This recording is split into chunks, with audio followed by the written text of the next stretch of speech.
The views and opinions of the hosts and guests are their own and do not necessarily reflect the position of the management and staff of Guardian Network.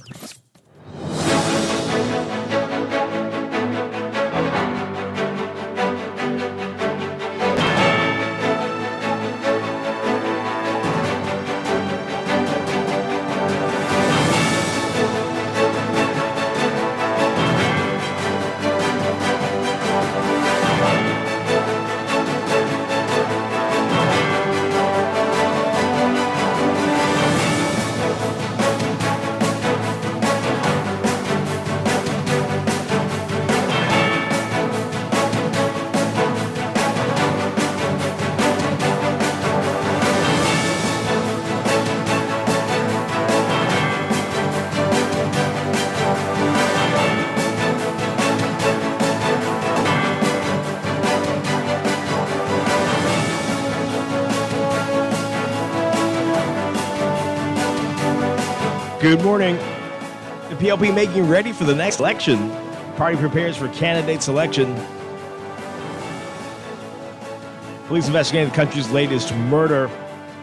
And police also probing an infant death. Plus, we are going through the Road Traffic Amendment Act 2024. What this is going to mean for you. That's all ahead. We're going to take that into business as well. All ahead on this Monday morning. I'm Dwight Strachan, and this is Morning Blend. It's a new day. Wake up. It's a new day. It's the start of a new way. Don't you know that it's the start of the end of the old way. Wake up, it's a new day. Wake up, it's a new day.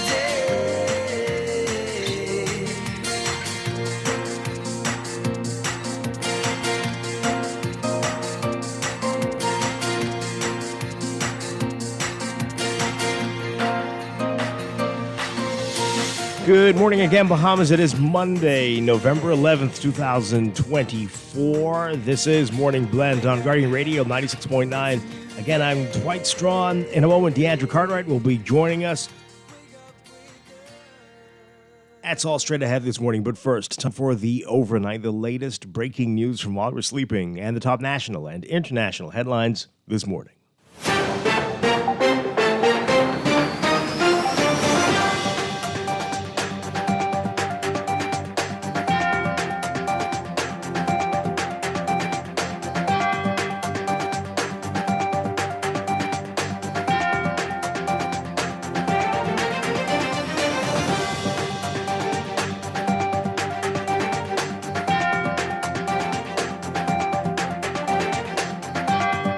In the overnight, police investigating the country's latest murder. A 57-year-old man stabbed to death in the Black Village area of New Providence.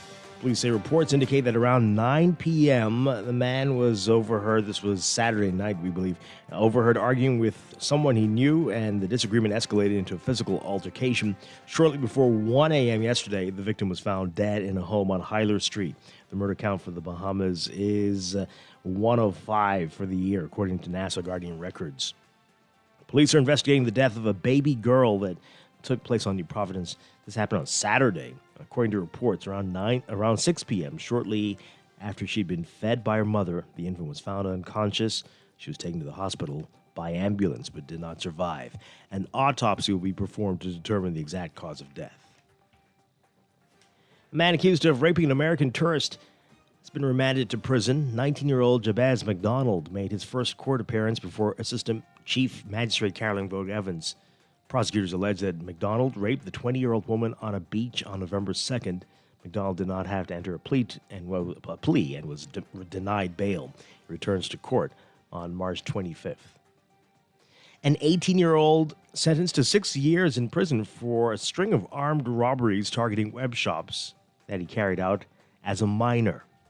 Zachariah Fox received the sentence as part of a plea.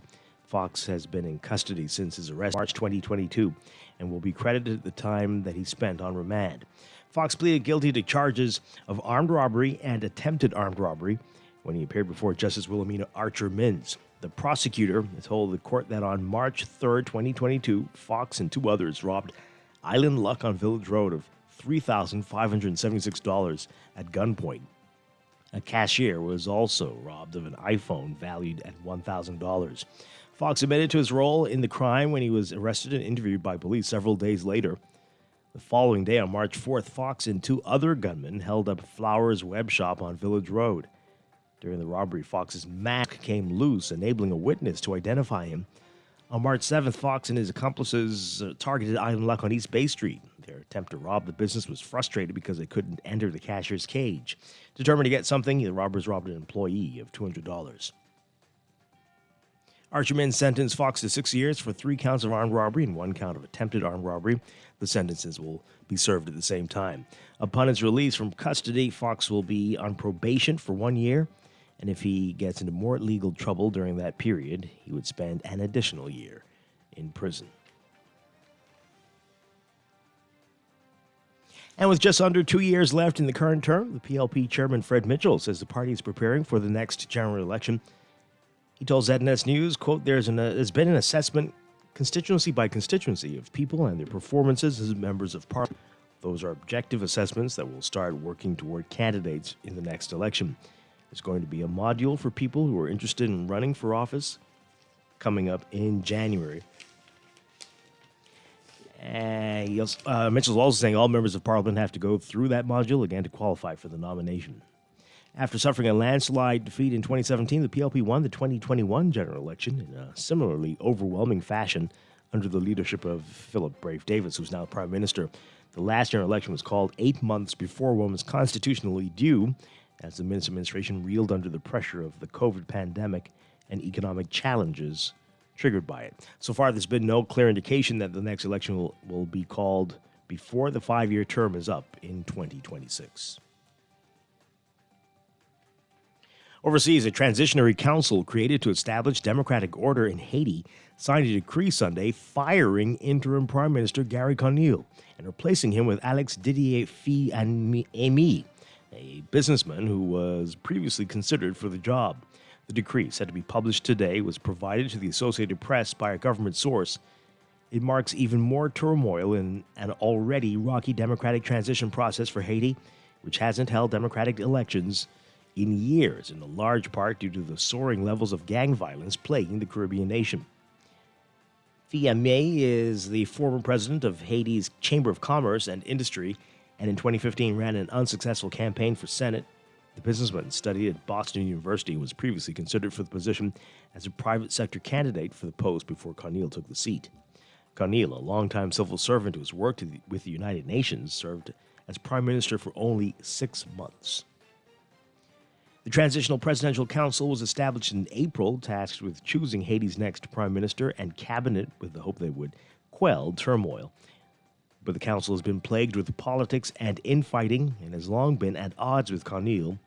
Organizations like the Organization for American States, OAS, tried and failed last week to mediate disagreements in an attempt to save the fragile transition. The process suffered another blow in October when 3 members of the council faced corruption accusations from anti-corruption investigators alleging that they demanded $750,000 in bribes from a government bank director to secure his job. The report was a significant blow to the 9-member council and is expected to further erode people's trust in it. An earthquake with a preliminary magnitude of 6.8 shook eastern Cuba on Sunday after weeks of hurricanes and blackouts have left many on the island reeling. The epicenter of the quake was located about 25 miles south of Bartolomé Masso, according to a report by the U.S. Geological Survey. Rumbling was felt across eastern Cuba, including bigger cities like Santiago de Cuba, as well as Guantanamo. Local media in Jamaica also reported the island felt the tremors. There were no immediate reports of major damage or injuries in Cuba. Residents in Santiago, Cuba's second largest city, were left shaken on Sunday. Other reports of people screaming, adding that the quake was strong and stretched on social media. Residents in one town reported minor damage, posting photos of crumbling roofs and cracks on building walls, not uncommon in Cuba, where many structures are older and in need of repair. You may recall on Wednesday, Category 3 Hurricane Rafael ripped through western Cuba with strong winds, knocking out power island-wide, destroying hundreds of homes and forcing evacuations of hundreds of thousands of people days after much of the island was still struggling without power. Weeks before, in October, the island was also hit by a 1-2 punch. First it was hit by island-wide blackouts stretching on for days, and then shortly after it was slapped by a powerful hurricane that struck the eastern part of the island and killed at least 6 people.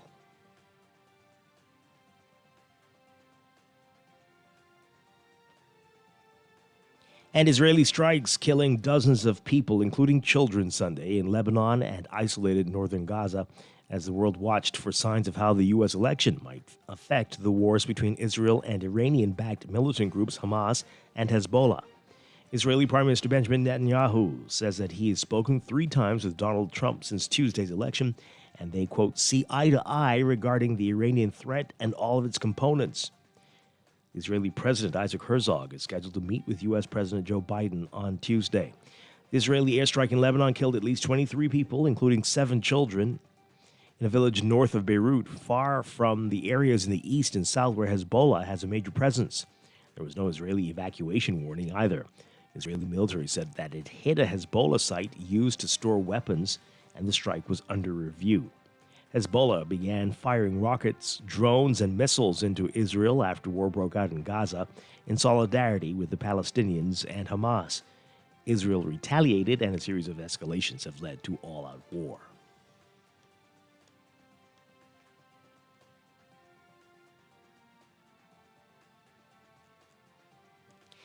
And Boko Haram insurgents killing 17 soldiers from Chad in a weekend attack on a military post that also left 96 of the assailants dead in the country's west. The attack in the Lake Chad region happened on Saturday, according to Army spokespeople. The Lake Chad region has been plagued this year by frequent attacks from insurgents, including Boko Haram and the Islamic State in West Africa. It has revived fears of violence after a period of peace following a successful operation launched in 2020 by the Chad Army to destroy the extremist group's bases. Last month, 40 soldiers were killed during an attack on a military base, prompting the president to launch an operation to dislodge Boko Haram militants from Lake Chad. In March, an attack the government blamed on Boko Haram killed 7 soldiers. And Japan's parliament re-electing Prime Minister Shigeru Ishiba today after his governing coalition suffered the worst election loss in more than a decade, forcing the struggling leader to form his second cabinet in just over a month since taking office. Ishiba's ruling Liberal Democratic Party and its junior partner, Komito, together lost their majority in the 465-seat lower house, the more powerful of Japan's 2 house parliaments. In the October 27th election due to continued voter outrage over financial misconduct by his party and its lukewarm response. A special parliamentary session convened Monday to pick a new leader in a vote required within 30 days of a general election. Ishiba beat top opposition leader Yoshihiko Noda 221 to 160 in the first runoff in 30 years.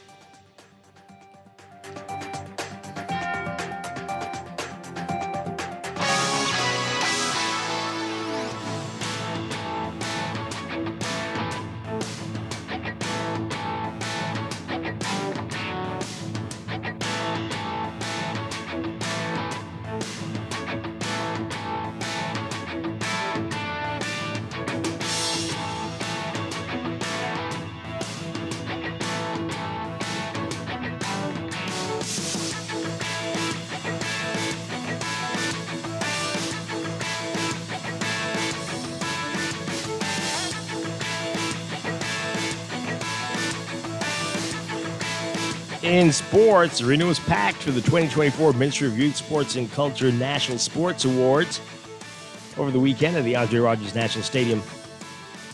The theme, ringing in a new era of sporting excellence. A number of outstanding junior and senior athletes, coaches, and sports organizations honored world indoor record holder and world indoor champion in women's 60 meters, Devon Charlton, receiving both the Bahamas Olympic Committee Award and the Prime Minister's Award for National Pride.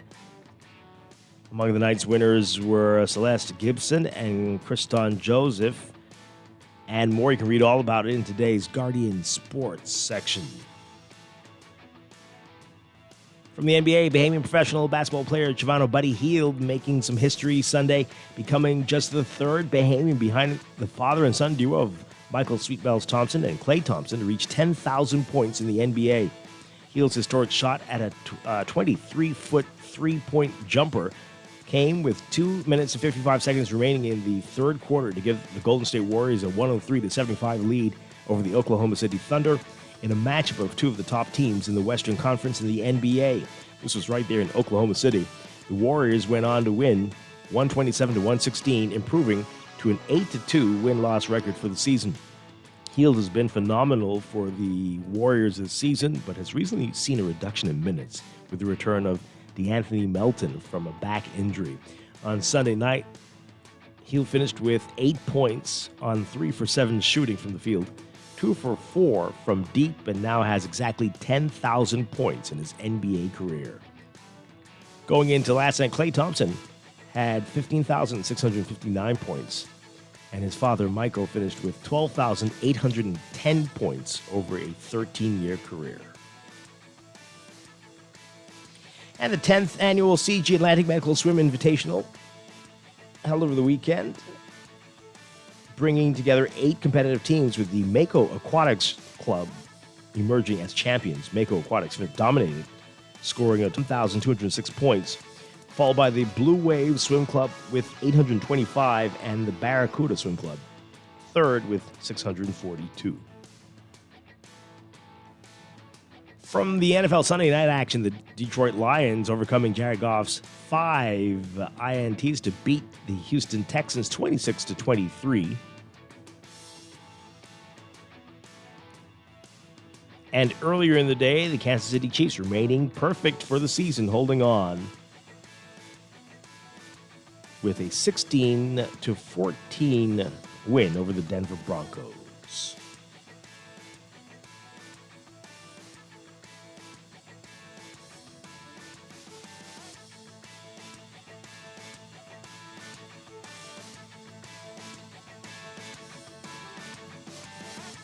That's sports, and that's the overnight. Time for your first look at weather.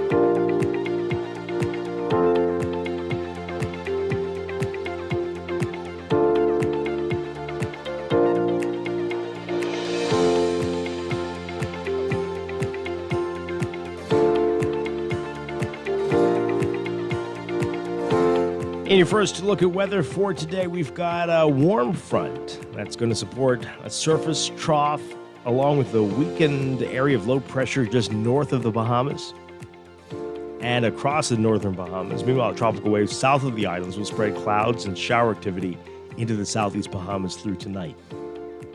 So we've got a near gale warning in effect for the central and southeast Bahamas. Beachgoers should exercise caution when entering Atlantic exposed waters due to the high risk of rip currents and rough surf. There is a slight risk of flooding in the northern and northwest Bahamas today and the southeastern islands. And motorists and pedestrians should exercise caution while along coastal roads, especially the Glass Window Bridge, due to overtopping waves and sea spray. Fresh to locally strong winds will continue across the central and southeast Bahamas through Friday. Meanwhile, winds over the northern and northwest Bahamas have subsided for at least the next 24 hours, but a reinforcing frontal boundary will enter the area accompanied by fresh to strong winds by Tuesday, yes, a cold front, before drifting southeastwards through the islands. Regardless of the strength of the winds, northeast and easterly ocean swells will continue to affect Atlantic-exposed shorelines before slowly subsiding before the weekend. So as a result of that frontal boundary and the weak low over the northwest Bahamas, shower activity will linger over the northern and northwest islands. and that's going to drift southeastwards ahead and along the frontal boundary, stalling across the southeastern islands by Tuesday and Wednesday due to an upper-level trough over the area. A drier air mass will sit across the islands following that front when it moves through by midweek. So for today, forecast for the northern and northwest Bahamas, including New Providence and Grand Bahama, partly cloudy to cloudy. We've got about a 30 to 50% chance of widely scattered showers and isolated thunderstorms today. Winds east to southeast at 10 to 15 knots. For the central and southeast Bahamas, partly cloudy and windy. About a 10 to 20% chance of showers in the central islands, but 30 to 50% chance of isolated showers and thunderstorms for the southeastern islands. Winds easterly at east to southeast at 20 to 25 knots for the central islands, but easterly at 20 to 25 with higher gusts in the southeast Bahamas. Temperatures today, we're looking at highs around 86 Fahrenheit, 30 Celsius. Overnight lows now getting down to about 75 Fahrenheit, 24 Celsius. We'll have your extended outlook and look at the tropics coming up in our next weather check. Wake up, it's a new day. Wake up, it's a new day. It's the start of a new day. Don't you know that it's the start of the end of the old way. Wake up, it's a new day.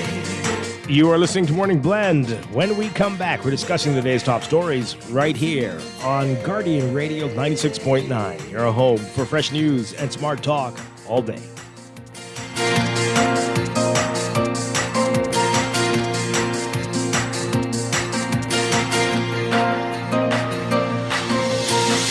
Wake up, it's a new day. Celebrate the ease of opening a new account online with Scotiabank. Follow these 3 steps to access a world of possibilities. Step 1, visit bs.scotiabank.com. Step 2, select an account type to best suit your needs. Step 3, complete the form and upload your documents. Open your new Scotiabank account online today. You try to rest, roll with the best. For all your printing needs, there ain't no one better, no. For posters and banners, magazines and flyers. For window decals, greeting cards and newsletters. No job too big and there's no job too small. You name it, we can print it, just give us a call. Let Print Masters bring your masterpiece to life. Located in the Nassau Guardian Building, telephone 302-2361. Thanksgiving has arrived early at Montague Motors. This whole month is Black November with deep discounts on selected models. Roll out this season in style. Montague Motors, trusted quality service for over 20 years. Zero down, everyone. Village Road near Shirley. 698-3950. 812-7576. Call Montague Motors now and get the best discounts the entire month of November. What's that one gift you've longed for? My own home. Build or buy your home with financing from CIBC Caribbean and we'll gift you up to US $3,000 towards your legal fees. No loan application fee and up to 95% financing. And if you switch your mortgage to us, take the gift of no switching costs up to US $10,000. Plus, we're giving more with double the chance to win one of 3 cash prizes in your country. Visit CIBCFCIB.com/joyofgiving for more information. Terms and conditions apply. Wake up, it's a new day. Tired of banks forcing you to use technology to bank the way they want you to? Your convenience is important. So no matter what your banking needs, Commonwealth Bank's friendly staff are always available in branch for that personal one-on-one service. But when you choose technology, our online and mobile banking app offers you state-of-the-art functionality. The choice is yours. Commonwealth Bank. Bank the way you want. Looking to elevate your gadget game or a tech trouble simply slowing you down? Escape to a world of innovation at Custom Computers, your go-to store for the latest cutting-edge tech. Whether you need to upgrade your life with the best from Apple and Windows or your device needs a little TLC, the Custom Computers Know-How Store is the destination for unbeatable expertise and quality repairs. With 2 convenient locations, there's a Custom Computers near you on Patton Street in Palmdale and Caves Village, or call 396-1100. This message is proudly endorsed by the Minister of Economic Affairs, Senator the Honorable Michael B. Halkitis. I'm proud to introduce the Made in the Bahamas certification, a mark of pride and quality. Join us on Thursday, November 14th at 5:30 p.m. for the BBSQ's National Town Hall meeting at the Holy Trinity Anglican Church Activity Center. This free 2-hour event is your chance to learn more about the Made in the Bahamas certification program and how it benefits us all. What gift gives you joy? An investment in land. That's joy to my future. Finance your land with CIBC Caribbean and we'll gift you up to US $500 towards valuation fees, no loan application fee, and up to 15 years to repay. Plus, we'll also give you the chance to win one of 3 cash prizes in your country from our regional pot of over US $100,000. Visit CIBCFCIB.com/joy of giving for more information. Terms and conditions apply. Wake up, it's a new day. Wake up, it's a new day. It's the start of a new way. Don't you know that it's the start of the end of the old way. Wake up, it's a new day. Wake up, it's a new day.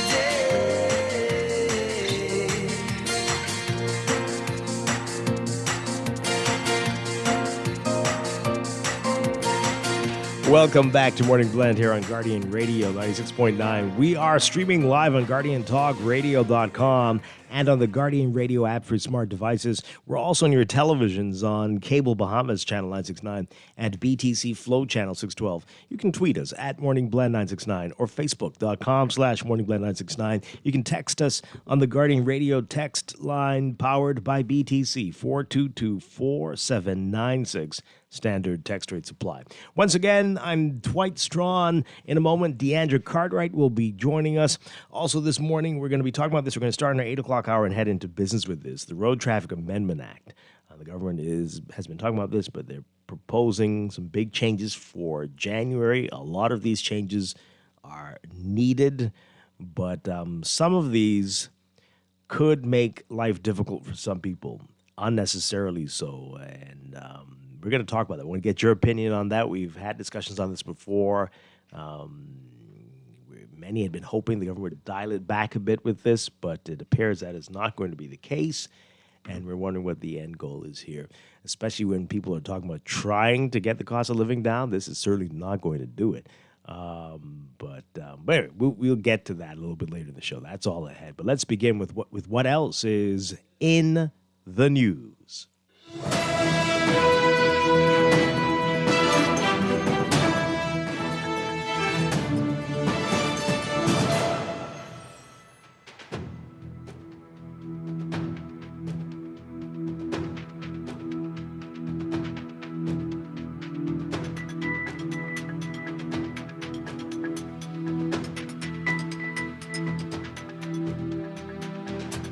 And in the news, I want to begin by saying today is Remembrance Day, and the Americans call it Veterans Day, and we want to salute all those who, it's not many of them left, from World War I who fought for freedom, but everyone who served in any form of military, we salute you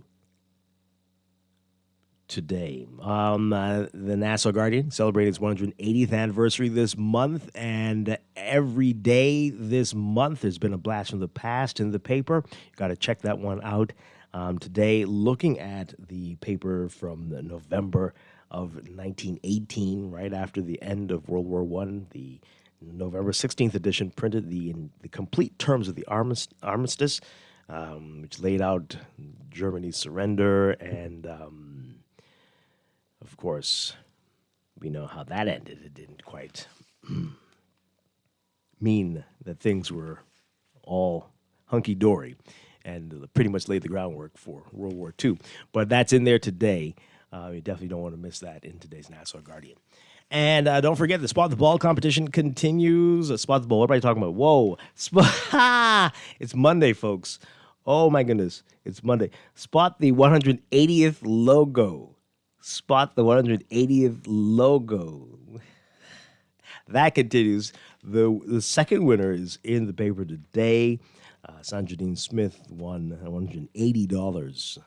And you can win, too. The drawing is Friday, the next one. The third one, it's only 4. And so this is the third, second to last. You have to pick up today's NASA Guardian and spot the 180th logo. They're hidden somewhere in there. And clip it out and write your name on the clipping and drop it off at our location in Oaksfield. And you could potentially win on Friday. All right, so the big headline in the NASA Guardian today, PLP makes ready for next election. Party prepares for candidate selection. Yeah. So with just under 2 years left in the current term, PLP Chairman Fred Mitchell says the party is preparing for the next election. He told ZNS News that there's been an assessment, constituency by constituency, of people and their performances as members of Parliament. And those are objective assessments that will start working towards candidates in the next election. And it's fine. You got to do what you got to do. But there's still a lot of work to be done. We know you keep highlighting that you're focused on ticking off the points in your blueprint for change. And we know there's a lot of work to be done. So we hope while you're preparing, you're also getting those things done. And time is ticking for that, definitely. And we saw what happened to the folks before you who didn't do half the things they promised to do. But, yeah. You can let us know what you think about that, though. 323-6232. 325-4316. 325-4259. Call us toll-free, 242-300-5720. Tweet us, Facebook us, text us, 422-4796. All right, so there are a couple other stories I want to highlight, though. Another murder, a man stabbed to death, a 57-year-old man stabbed to death following an altercation. It happened on Saturday night. Police say he was overheard arguing with a man that he knows, that he knew, and that this disagreement escalated into physical altercation. And shortly before 1 a.m., the victim was found dead in a home on Hyler Street. So, again, it's folks of all ages. It's not just young people getting into issues. We've got older folks as well. And really, really emphasizing the fact that we've got to find a better way to deal with conflicts. And we don't seem to be making much progress in that regard. Not at all. All right, so there are a couple other things that have been happening. There's some interesting stories in the Tribune today. I want to get to those in a bit. But a caller asked us about this last week. I'd heard about it the night before. And this is really unsettling. Very, very odd. Minister of National Security Wayne Monroe was asked about an apparent suicide attempt of a police officer. Normally that would be horrible and sad, right? But there's something more here. Take a listen to this report, and then we can talk about it. This report from our Vanik Toot.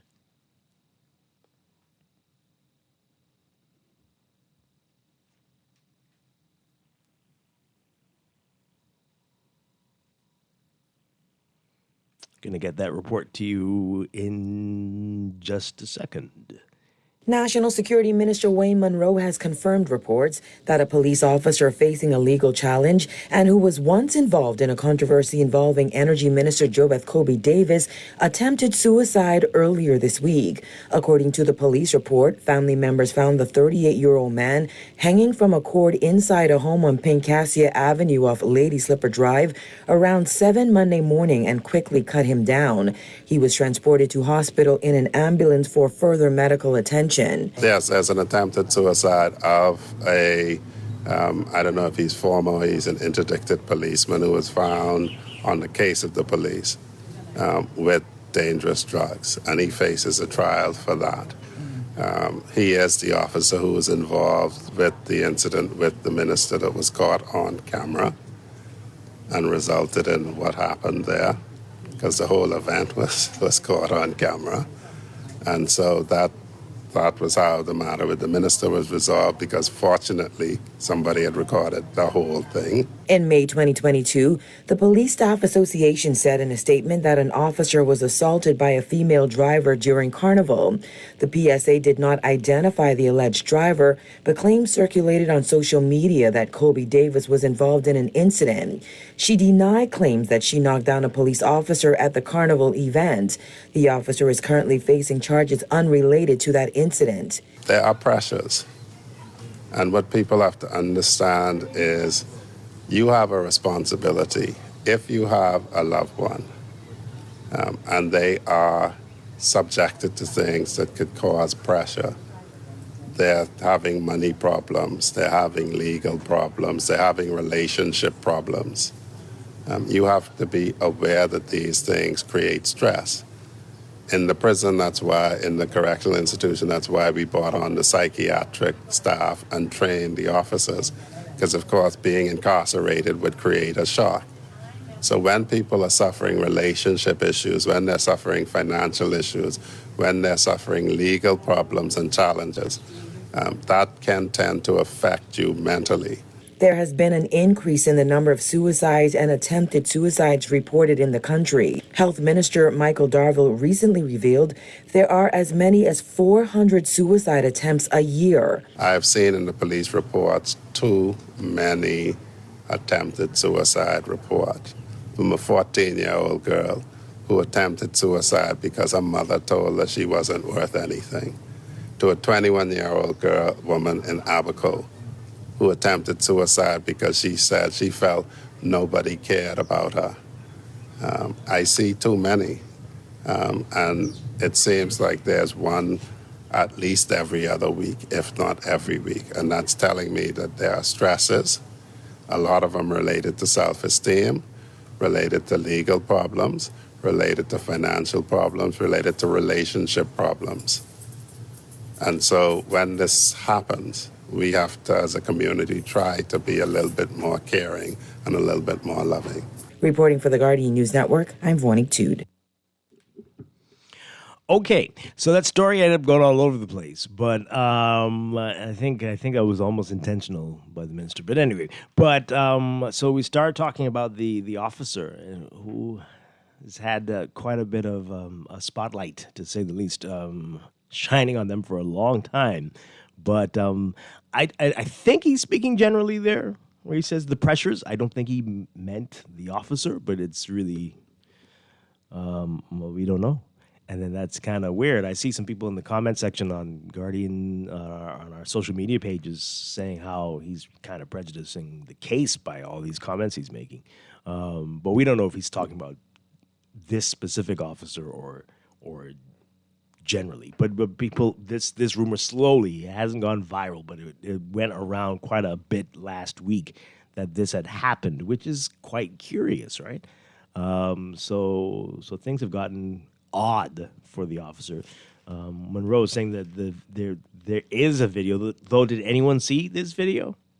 Mr. Producer, did you ever see the video? Because there's a video that shows clearly that the minister did not hit the officer. But who's seen it? Plenty other witnesses said they saw it. They saw the minister hit the officer, but there's a video that clearly shows, we're told, that the minister did not hit the officer. And you remember this, as the story tells you, the Police Staff Association issued a statement as well in support of the officer. And then the story was buried. They tried to bury it at least. Right? We kept asking and getting nowhere. And then now to hear that since then the officer has been having some serious legal issues and now has attempted suicide. It's a lot of coincidences, but What say you? We have to be careful, I guess, with what we say here, but let's hear from you. 323-6232, 325-4316, 325-4259, toll free 242-300-5720. Tweet us, Facebook us, text us 422-4796. Good morning, caller. You're on the air. Hey, Dwight, yours is disgraceful. Thank you, Dave. Thank you, Dave. PLP Dave. PLP's Dave is on the loose again because we are asking questions, but he cannot handle us asking questions about what's going on in the country. I knew that was coming. Because we're to be what? This is supposed to be like a communist nation. You're not supposed to talk. That's what you want. Right. Okay. Let's take another call. Good morning, caller. You're on the air. Hey, good morning. Hi, good morning. How you doing, Dwight? I'm right here. You by yourself?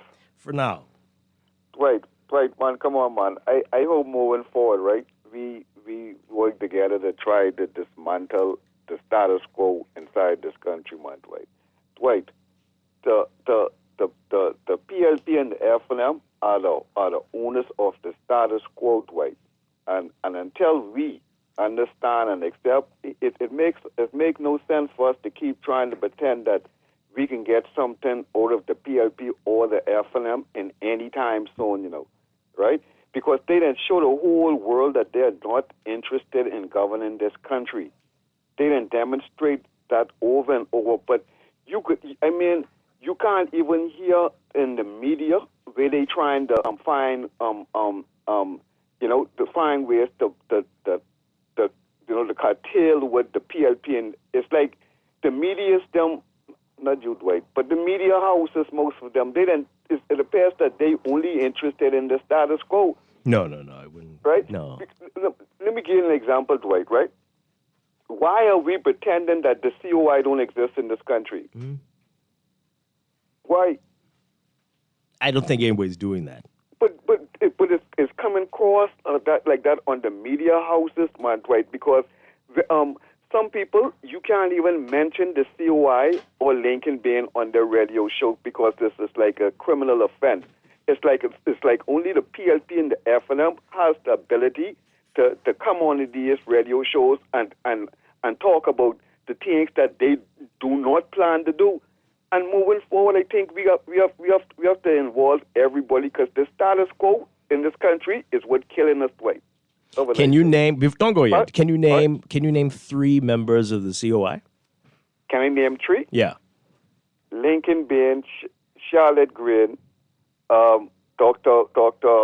Veronica MacGyver. You have Maria Doxson.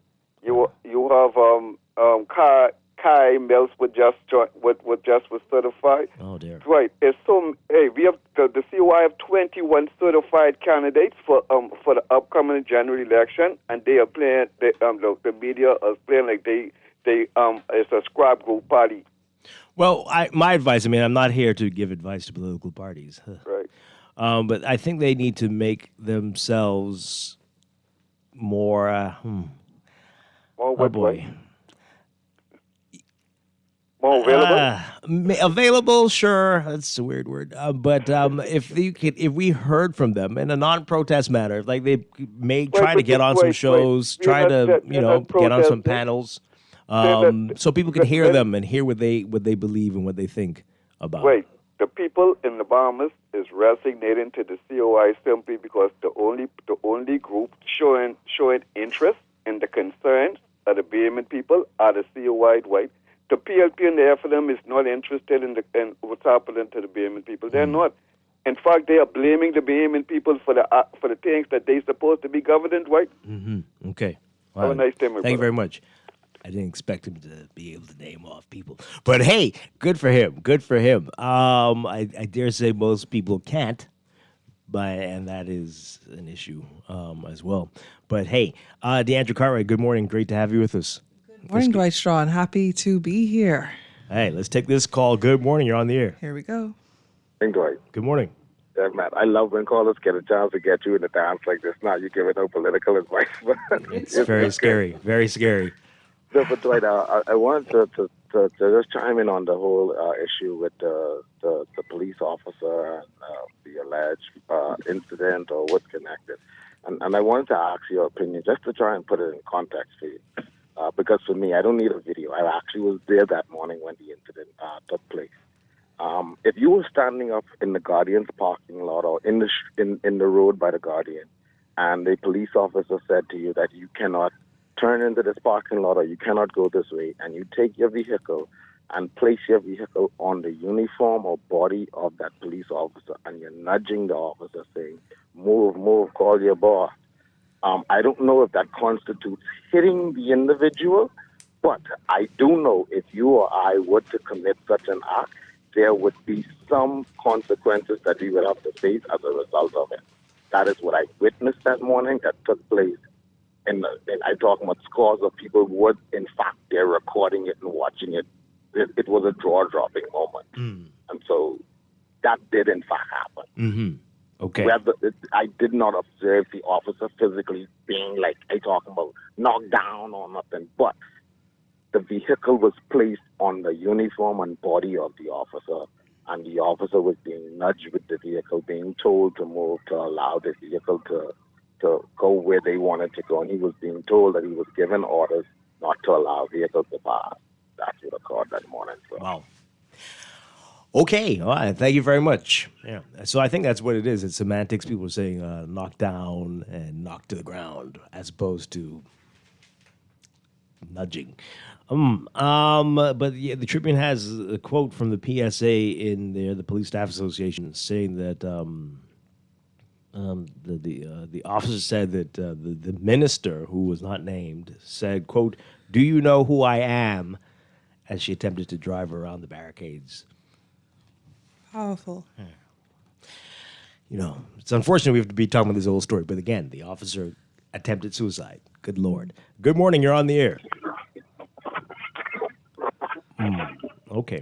Let's take this call. Good morning, caller, you are on the air. Good morning. Hi, good morning. Yeah, I was trying to figure what direction you were trying to head when you asked the guy to name 3 members on the DOI. I was just trying to figure out if people know. Yeah, but I mean, the last general election, I couldn't name the guys on the PLP. Oh, boy.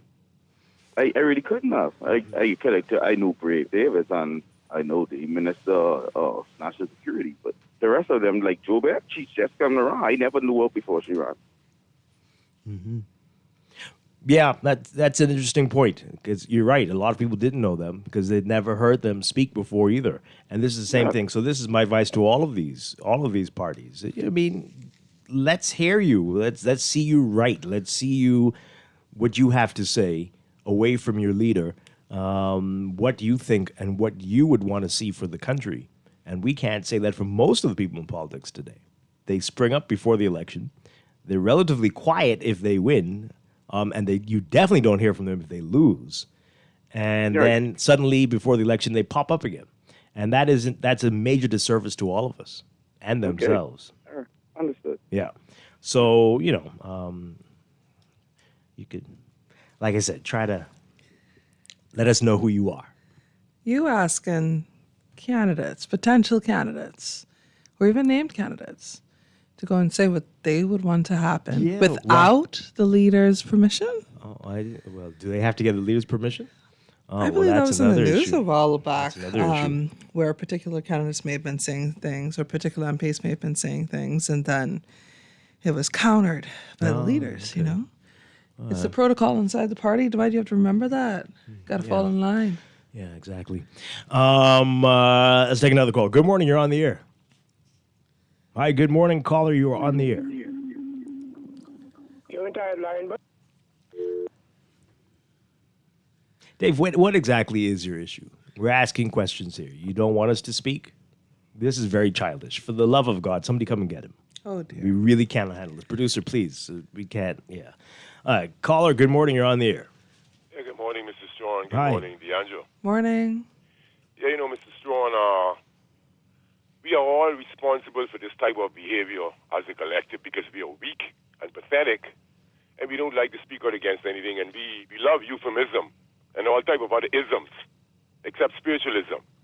Now, I'm not looking for any congruence, never ever. Are you there? Okay, something happened just now. Don't know what happened. Okay, let's take another call before we move on. Good morning, caller. You are on the air. Hi, good morning. Good morning, Dwight. Hi, good morning. Good morning, and morning to your guest, Dwight. I was listening to this thing with the police and the minister, right? But that ain't what. Hello? Yeah, we're listening. Yeah, that's not what get me in the neck, Dwight. I getting kind of angry with you with this nuisance call it Dave.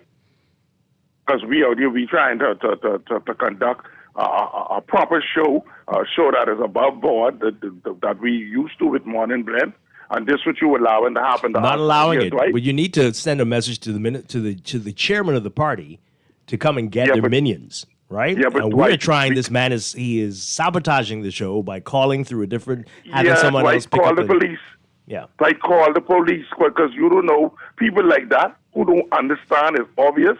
This dude can't understand nothing. You understand me? And you don't know what a situation like that could escalate to. That's our problems as Bahamians. We sit down and do nothing, seat, and then when we get where we are, we wonder how we got there. Do something right. Let your company call the police for Dave. Either that or Dave must he got something on Guardian Radio. Thanks for taking my call. All right, thanks a lot. And for all of you who know him, get him the help that he needs. How about that, too? Yeah. Let's read some of the text messages. This person says here, I know this is off topic, but can someone please ask the government to inform people that the left turn on the light has been retracted? Where did you get that from? It hasn't been. Did you hear that? No. They said that there was circulation now, whether that's official or not, that you can only do it where it's identified. That's what the law says, where there's a sign. Yeah. Of course, there's only one sign, which is completely foolish. Who's the minister responsible for this anyway? But it's very silly. And we've said it. We've given suggestions. How about you put up signs that tell you that you this is the place where you cannot do it. Yeah. You cannot do left turn on red here. That no would matter make what, sense. right? Because there's going to be fewer of those. Yeah. We'll put up those signs because it'd be insane to put signs up everywhere to say you can do it. They could go to the House and change the law immediately. But will they? It's been how many years now? 4 about? Because this came under the previous administration who foolishly botched it. And here we are continuing the nonsense. And I keep saying, if somebody, because yesterday, anybody who turns left on red when their light is red and they cause me to get an accident, I'm not only suing them, I'm suing the government of the Bahamas and the former Minister of Transport Well, how and the about we get current a group Minister of of Transport. How about perhaps persons such as yourself? You You're find some gonna group of make me upset concerned. right now. I No? feel it. You're like, No? continue. Let me hear this. Hey, as a group of such concerned citizens, help the government What? out.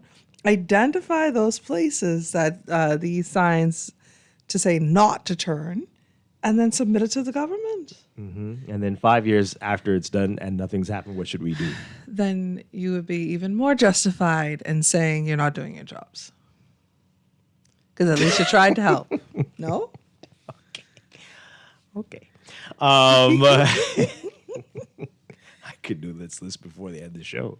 Oh, pardon? I could do the list before the end of the show. Well, let's do that. But it'd be useless because they won't do anything. Good morning, caller. You're on the air. Good morning, Dwight. Hi, good morning. Hey, Miss Cartwright, Papa, here. Morning. Dwight, I wonder who's the minister in charge for that minion You know exactly who the minister is. Huh? You know exactly who the minister is. Yeah, but you know what I say? The old people used to say, they still saying, if you play with Puppy, you lick him out. And like someone say, it could get serious. You right there. I shouldn't say it that way. I wonder if it come across like entertainment, because when you say, somebody come get it, it's like you say, come get a little child, come get your little child, come get this little baby. You know? It's like make you laugh and stuff like that, but you got to put your foot down, because if that was one of us, we wouldn't have been able to get away with that. I ain't say go to the police or whatsoever, but... Oh, you're talking about that? Yeah, yeah, what sure. you think I'm talking about? I thought you were talking about the left turn on red. But sure. No, man. Okay. I'm sorry to hear But let's you're an focus. insurance driver, but I can't see the drive no car to turn left on red. I talking about how You're playing with the puppy and the puppy can lick your mouth. Oh yes. Well, Yeah, you gotta put your I foot hope down. You can't I be hope in the parking people lot who he maybe defends making some big knows joke, and that's knows what that you as know, well. entertainment. Thanks a lot. I hope the people who he represents know that as well. Good morning. You're on the air. Hey, good morning, Mr. Strachan. Hi. I don't know if you hung up the phone. No, or we cut didn't. Off, but I wanted to get in a quick point, Mr. Strachan. Yeah. I don't know what happened. Yeah. So, the thing is, as it relates to status quo narratives and lack of counter narratives towards status quo narratives, right? And the lady who's involved in the case, we see the pictures of her in the newspaper. She's very nice looking. Most people are full of themselves, right? But for me, I would lean on the side of the Police Staff Association because I really couldn't conceive and see why would the officer just make up a story and why would there be a counter narrative that the video showed otherwise. So my question then becomes: there was some information circulating previously about an officer who went in Fayetteville's life, went to the States, and he put some narratives on social media. So I'm seeing a trend whereby we saw a lady mix up in some social encounters with someone in a political class where they got busted with drugs subsequently. So I'm not buying into the officer being busted with contraband. And the way Mr. Mainrunner worded it is lopsiding the case against him, right? So if he committed suicide and these attempts and these different things, these are the type scenario that the officer who's say he's in protective custody in the States was mentioning these particular scenarios. So this is quite frightening for me. So while I may side with the police because I speak fairly as I could, but what we must realize that we now live in a police state. You see, most of us are willing to deny that. But a police state is when the police are allowed to do and get away with everything. And that's just the way it is, Dwight. I've seen instances in which my brother, his motorbike is licensed. He was on a roadblock. The police pulled him over. He said that his face wasn't looking too pleasant because he knew how belligerent the police officer was. So the police officer asked him why his face is like that. That's not the police officer's position. My brother's bike is licensed and insured, and he stopped and he was complying with the law. So the police officer, because of his facial, he said, we'll take the bike, tell my brother, put the bike on the back of the truck. And I saw an incident in which a gentleman tried to fight the police yesterday because the police wanted to take their bike that is not licensed and no rideman, no helmet, et cetera, et cetera. So they have to watch out for the type of young generation and the example that they're displaying to the public because they use them, they can't tame, they started a flame, they can't tame with these young youths. I'm not telling them now, and there's different demographics. And as it relates to them policing themselves, we see a lot of dubious incidents in which nothing is being done, and then with this particular incident with the officer committing suicide, I mean, it's really ridiculous for me. They need to psychoanalyze officers anyhow every year, every so often. And this is frightening for somebody like me because if this could happen to somebody like them, what you think but a normal citizen? But we sit by idly, and we don't contradict and we don't investigate, like we don't question them anything. They're doing a great job moving around. I see them on the streets, and I don't have a problem with that because I always clean, so it doesn't matter me where they have a roadblock. And as it relates to turning left on red, I do turn left on red because I live in the States for a while. It's very convenient. And if you have common sense, if you educate the public, it's very facilitating. So I really don't see what all of this talk is about turning left on red once people get in their head that you know how you turn left when nobody's coming. Okay, pleasure. Right. So, yeah, we get that. That's the thing. That's not what they're doing. They're turning left as soon as your light turns green. And they are, right? I saw somebody turn, they saw all of us coming, and they took 5 miles per hour to come out of the corner, which caused the person in front of me to drive extremely slowly in order to facilitate this idiot turning left on red, which nearly caused an accident for all of us who were going straight through on green. But the nerve of this person to just decide, all these cars are coming, let me turn with them. And that happens every hour, probably every 15 minutes on this island.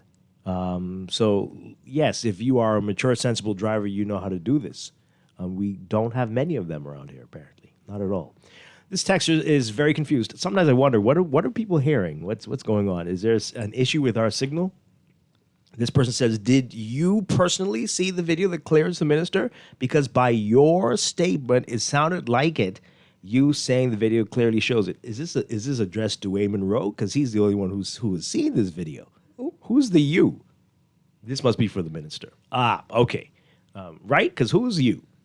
Dwight Monroe, did you personally see this video that clears the minister? Because by your statement, it sounded like you like it. You saying the video clearly shows it. And why haven't we all seen it? That's the question. But I know you don't mean me because I'm asking for the video. I've never heard of this video. We heard lots of people like a caller who said they were there and saw it. But again, I think it's semantics, and knockdown is very different from pushing my car up against you. And so did you knock the person down? No. But did my car touch you? This person says here, okay. Yes, lots of. Dwight, I agree with that caller about the COI. People discredit them a lot. Something fishy about the report with Wayne Monroe about the officer. I still don't know half the PLP members in Parliament. That's one text from. All right, okay, all the things we've talked about so far this morning. After the election, they go on the Hill for softball. Okay, this is softball puff shows before the election, but they storm before softball puff shows after. Oh, I see what they're saying. Okay, no comments I'm getting. After the election, they go on the Hill for softball puff shows. They're talking about the Hill, where that station is. Okay. You know it? Yes? No. ZNS. Right. Before the election, they storm radio shows like Guardian Radio. Yeah. But we There'll don't be see plenty them before, people. though. We don't see them hardly before. No, but right before the election, they'll I all figured. make them So sellable. can people? I hope people see that they don't come on as much. Yeah. There are plenty of And people then who closer. are currently ministers who won't still talk to us. We're still waiting for a But couple suddenly, of them, they'll be like walking in here. Hey, yeah, man. It's my first time on the show. You never invited me before. I say, hey, please stop. So are you saying you're issuing an open invitation? That's what you're saying? They all know. Oh, there you go. Well, There are many things happen behind the scenes that you all don't know about, right? There are course. lots of bookings and sudden cancellations. which is why I said that note that some of them, we haven't So seen. Just that happens and no explanation. well, So it's not for lack of trying. Not for lack of trying. Dwight, as the caller said, it's obvious that COI is being blacklisted from media and only the FNM and PLP are allowed. The fact that you in media can't name three of a third party is all the evidence that we need. Okay. I agree that the party needs to be more vocal, but the media reports stories on things that nobody hears about when it wants to. So, yeah, we think there's at least a slight bias. If anyone that wasn't in politics attempted that, the government will bring the full weight of the law and charge that person with at least aggravated assault. These are the facts that the ministers and police try to avoid. The people are tired of the blatant double standards in the country and that the two gangs are running. Yikes.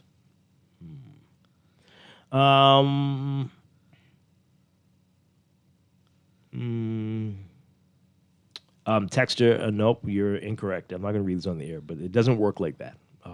It doesn't work like that. Not exactly. Dwight, the media is very biased towards COI and Lincoln Bain. Many Bahamians are voting for Maria Daxon. Yikes. Charlotte Green and Ms. MacGyver. We are tired. And Dave, the imposter, is... we won't read that. That's not nice. Dwight, why was JoBeth Colby Davis so quick to respond to a Facebook influencer when they said certain things about her? I have no idea. Talk show hosts over here talk so much. That's interesting that they would do that. People don't want to call in because you guys talk too much, as if they are so knowledgeable. We should want to hear from the average people. Stevie Wonder can see the plan of the status quo to stifle the COI. Even newspapers not interested in selling more papers. So talk show hosts talk too much. And you're saying we should hear from the average guy, which we do every day. But who are more average than the people who call in? And newspapers are saying that if they featured the COI more, they would sell more papers. Okay. Well, I'll let the editors know. That's the way. That's the future. COI coverage. Thank you. A few weeks ago, I was on a light and a driver 8 cars behind me decided he wanted to turn left, made his own lane and turned left. Yep.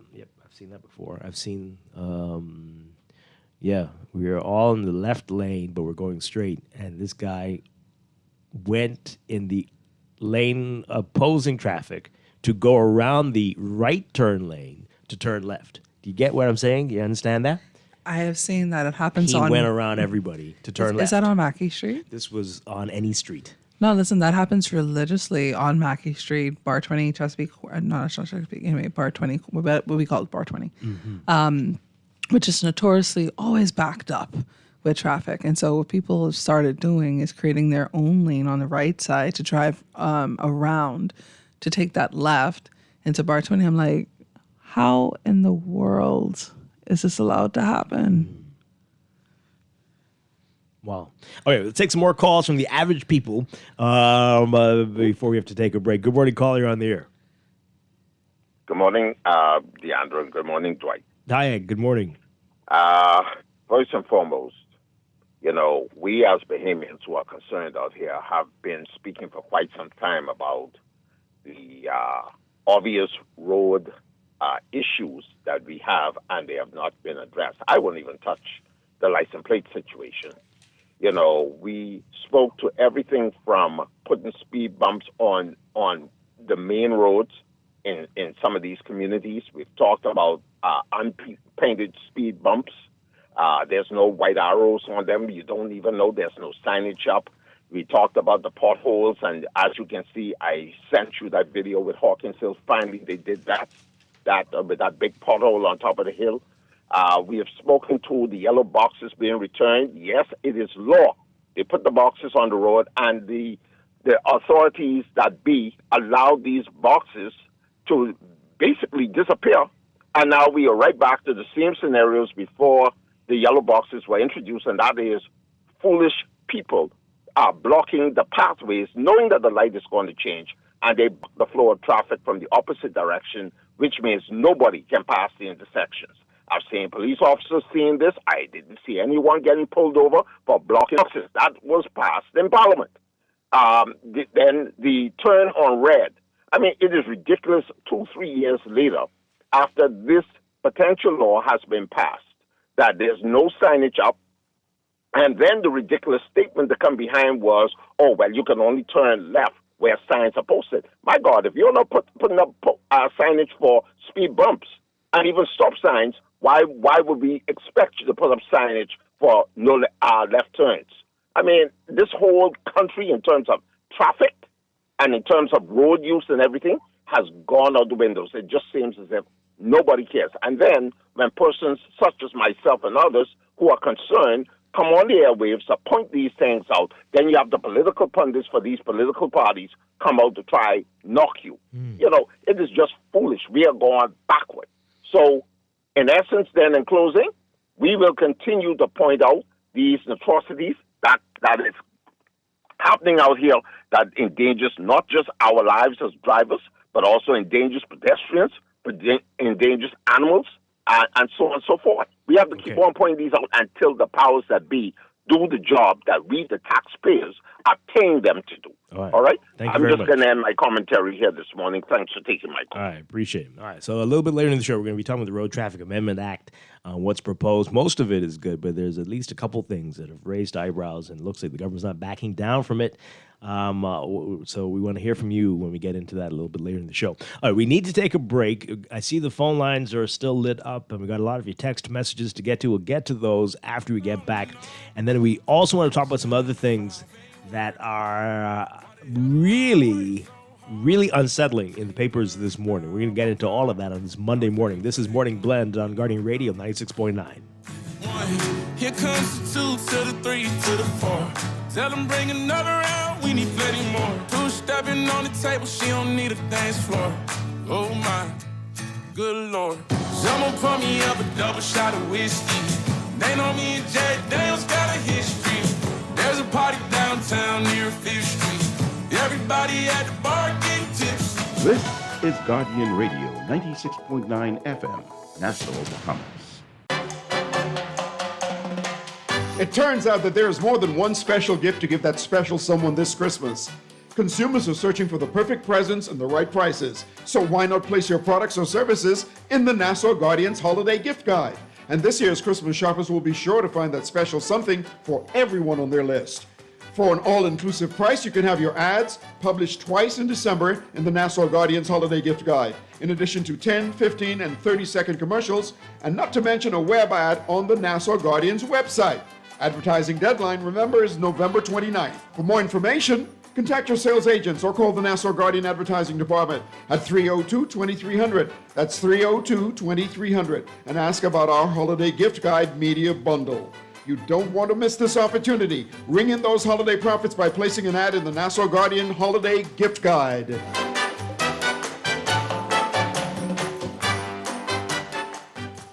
It's a Christmas wish for all of you. Get a no-fee loan from RBC, it's true. No more wishing for your Christmas ideas to come true. Get a no-fee loan from RBC and make those ideas a reality. It's a Christmas wish for all of you. Get a no-fee loan from RBC, it's true. Finding the right loan for all of your Christmas ideas starts with a conversation. Visit a branch to speak with an advisor today. Offer ends December 31st.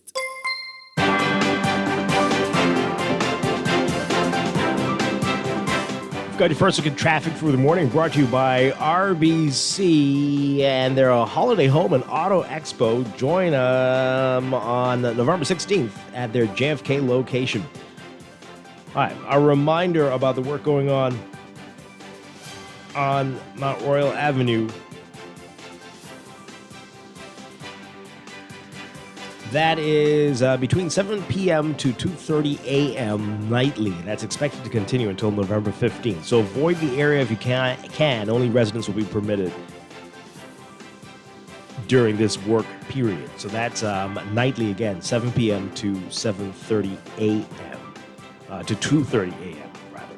All right. In your real-time traffic right now, we've got heavy traffic on Milo Butler Highway. Heavy from well south of the Fire Trail roundabout if you're heading northbound all the way up to Tawny Williams Darling Highway. Traffic is backed up along Fire Trail right now eastbound to the roundabout. Over on Gladstone Road, it's a much different story for you. Better flow of traffic there, but the traffic is backing up on JFK Drive along Lake Cunningham. So you know what that means.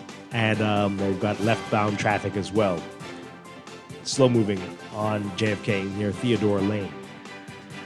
On Carmichael, we're seeing some slow moving eastbound traffic to Blue Hill Road. Blue Hill Road is going to be slow moving for you from south of St. Vincent all the way up to Independence Drive northbound.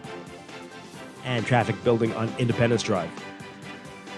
We're also seeing some heavy traffic on Prince Charles Drive near Beatrice Avenue. And as you get closer to Soldier Road into Robinson Road. Soldier Road northbound, north of that intersection, looking busy for you on the way to Bernard, Wolf, and Village Road. Bernard Road, heavy traffic near the schools in the area. Eastern Road backed up quite a bit from San Susie to Johnson Road if you're heading westbound. That's what we're seeing right now. We'll have another update for you after 8 o'clock news. But Morning Blend Traffic brought to you by RBC.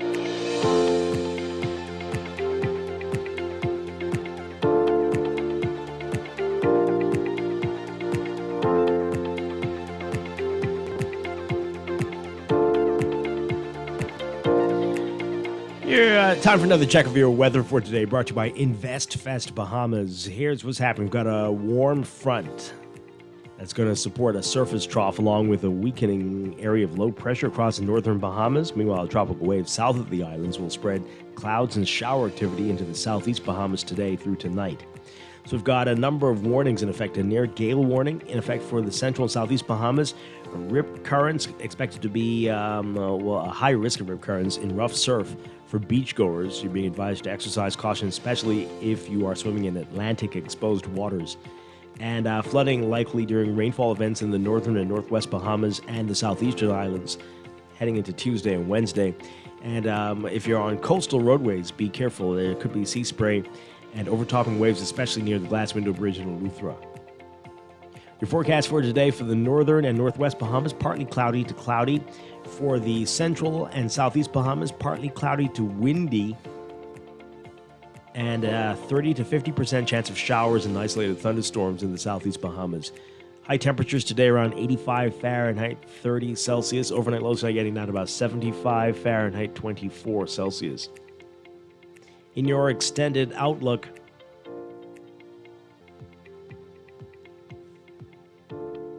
we are looking at for Tuesday, partly to mostly sunny conditions across the northern and northwest Bahamas, but partly cloudy across the central and southeastern islands. Still about a 30 to 50% chance of showers and isolated thunderstorms in the central and southeastern islands. By Wednesday, partly cloudy across all areas, 20% chance of showers in the northern, northwest, and central Bahamas, but 40 to 60% with that system moving across the southeastern islands. And by Thursday, partly sunny across the southeast Bahamas, but partly cloudy elsewhere. We'll take a closer look at the tropics in our next weather check. This weather check brought to you by InvestFest Bahamas. Whether you're an entrepreneur wanting to enhance or expand your business, a new investor ready to take control of your financial future, or a seasoned pro looking to diversify, InvestFest Bahamas is the place to be. Join us on November 14th from 8 a.m. to 4 p.m. at the Convention Center, the Grand Hyatt at Bahamar, for a full day of opportunity. Gain insights from leading experts making valuable contributions and connections with like-minded professionals, and explore hands-on ways to raise capital and scale your goals, all in one event. Tickets are selling fast. Visit investfestbahamas.com and take the first step towards a brighter financial future.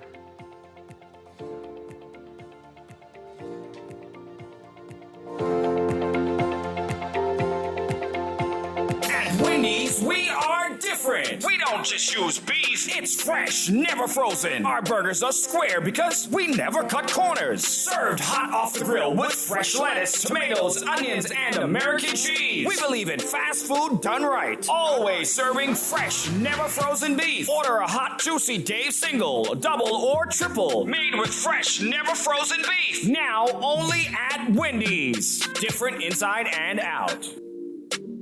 Transform your home for less at Kelly's House and Homes Holiday Paint Sale, Friday, November 1st through Tuesday, December 24th. Enjoy 25% off house and spray paints plus 20% off paint supplies, excluding net items. Our wide selection of paint colors is the perfect way to bring holiday cheer to your home. You'll also find the best selection of brushes, rollers, and pans, glue, ladders, paint thinner, and more. So catch the holiday spirit and paint up for Christmas at Kelly's House and Homes Holiday Paint Sale. Are you a Bahamian with property on one of our 16 island destinations? Well, the Tourism Development Corporation, in partnership with the Bahamas Development Bank, is officially launching our Home Sweet Home Incentive. Join the vacation market by transforming your properties into vacation rentals. Earn up to $10,000 or more in funding and start building today. Register at tdcbahamas.com.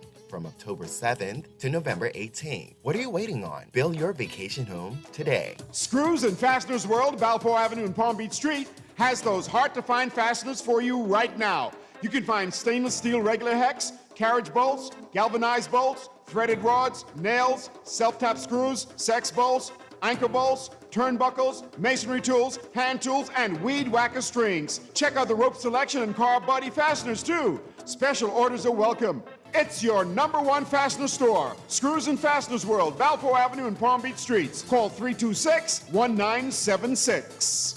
This year, Roberts Furniture and Omni Flash Cash are you cash in a flash. Receive up to $3,500 in financing from Omni and get cash discounts up to $500 from Roberts Furniture in just 3 easy steps. Choose your furniture, submit your documents, arrange your delivery. It's that simple. Put furniture in your house and up to $500 in your pocket, all within 72 hours. Omni Flash Cash and Roberts Furniture. Quality, comfort, style, and cashback discounts. Visit Roberts Furniture 5th Terrace, Centerville for details. Phone 322-8862. Like us on Facebook. Maybe it's time to explore your options. There's no harm in reviewing your mortgage arrangement and considering a better deal. CIBC Caribbean can help you narrow your search and decide. Switch your mortgage to CIBC Caribbean and enjoy a special interest rate and help towards your switching cost. Visit CIBCFCIB.com/inspired home for more information. Conditions apply.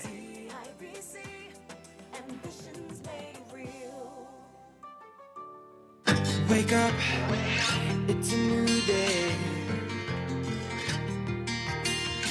Wake up, It's a new day. This holiday season, give the gift that lasts a lifetime.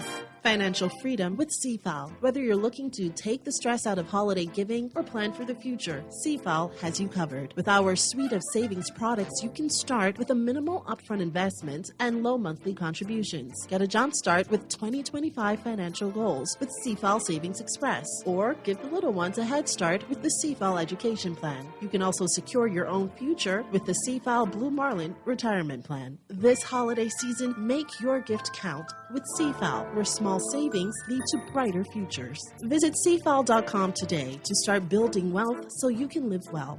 Happy holidays from all of us at CFAL.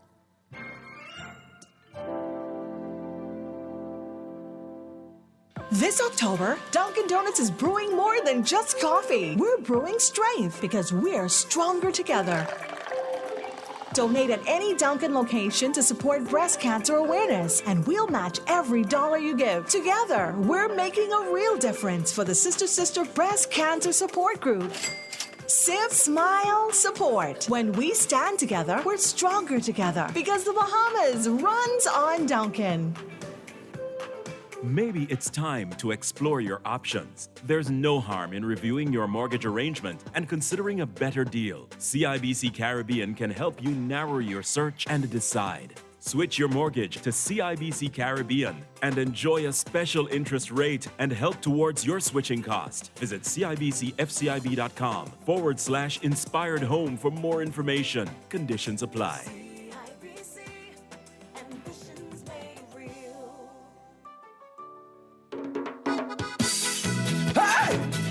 Girl, give me the thing. Yeah, girl. Hey. Why don't you give me what you promised me? 'Cause I've been waiting when you tell me be. Why don't you give me what you promised me?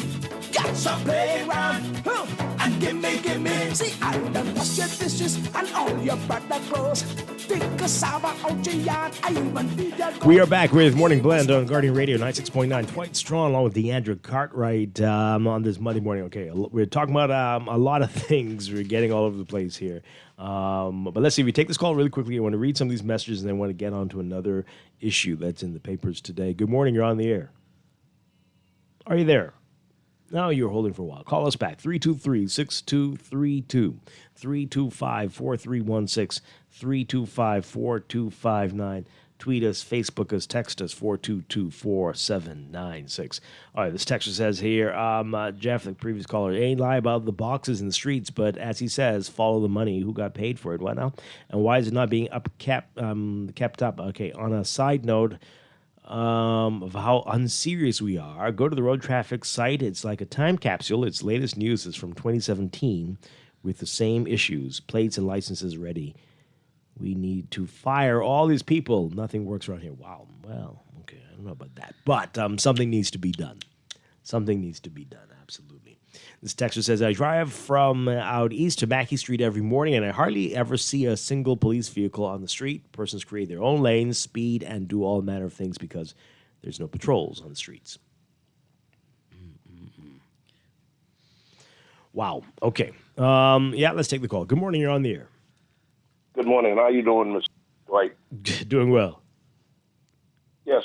I'm chiming in about the officer that tried to commit suicide. And I'm getting the understanding that you kind of blaming the Minister of Transport and Energy. Me? For what? For the officer trying to commit suicide. Oh, no. I don't. No, not at all.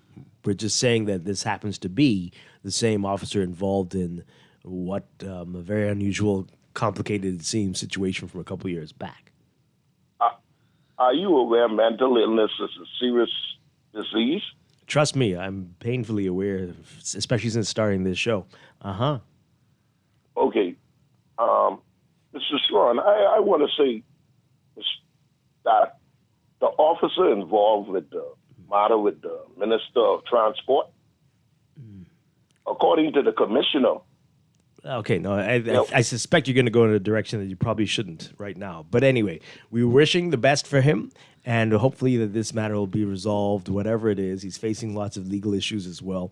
We don't need testimony or anything, but we hope everything works out for everybody. Okay, let's move on. Interesting story in today's Tribune. This is terrifying. Rattlesnake sighting in Eleuthera has authorities working to protect island. My goodness. What? And this is like an actual reptile, not like, the other snakes we have around this place. The person, this is the story. A rare sighting of a diamondback rattlesnake on Harbor Island, Eleuthera, has triggered long-term environmental monitoring as experts warn of the risks posed by the venomous non-native species. We're just hoping people are seeing things. Could that be it? Authorities are intensifying efforts to safeguard residents and protect the island's fragile ecosystem. Kirkwood Forbes, a pest control expert with 30 years of experience, was among the first alerted to the snake's presence, receiving a video from a concerned client. Forbes warning and underscoring the serious danger, saying, quote, "There was a diamondback. It's very venomous. You need at least 5 doses of anti-venom if he bites you to stay alive." We pray it is a he and not... Oh boy. He suspects the snake may have entered the country through imported grass. The potential threat has mobilized local scientists, including Dr. Anselino Davis, a University of the Bahamas professor and founder of the Bahamas Educated in Natural and Geospatial Sciences network called Beings. Dr. Davis underscored the need for experts to assess the snake's impact and ensure it doesn't multiply undetected. Dr. Davis saying, quote, "We need to have experts on the island who have the expertise in snake detection and capture. Permanent long-term monitoring on that island is needed in the next few months to the next maybe 2 to 3 years. The sighting is a reminder of past invasive species introductions that have impacted the Bahamas environment. In 2013, the invasive cane toad appeared in Lyford Key, prompting a coordinated response from BNT, the Bahamas National Trust, and government agencies. Similarly, the spread of red lionfish, first recorded in the early 2000s, led to widespread culling efforts, and the government implemented targeted eradication efforts, including environmental surveys and poison control in specific areas. Dr. Davis highlighted the logistical challenges contributing to the Bahamas' vulnerability to massive species, saying, quote, "Our country lacks the funding and personnel to monitor every import. We need more trained customs agents, police, and defense force officers to identify and manage these species." Davis saying that with the porous borders and reliance on imported goods, the Bahamas remains highly susceptible to such invasive threats, a reality that Dr. Davis acknowledges, saying, quote, "This isn't going to be the last incident as people move more material back and forth to the islands. Any of these new developments that come up, if we're sourcing plant material and other material from outside the country, this continues to be a risk." He highlighted the need for more local growth in country so that these risks, we don't have these risks with imports. Okay, so there's more on that in the article. Wow.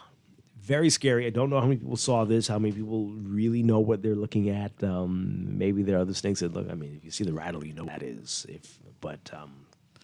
That's we've terrifying. seen it on TV, media, things like that portrayed because we don't know about those types of snakes in this country.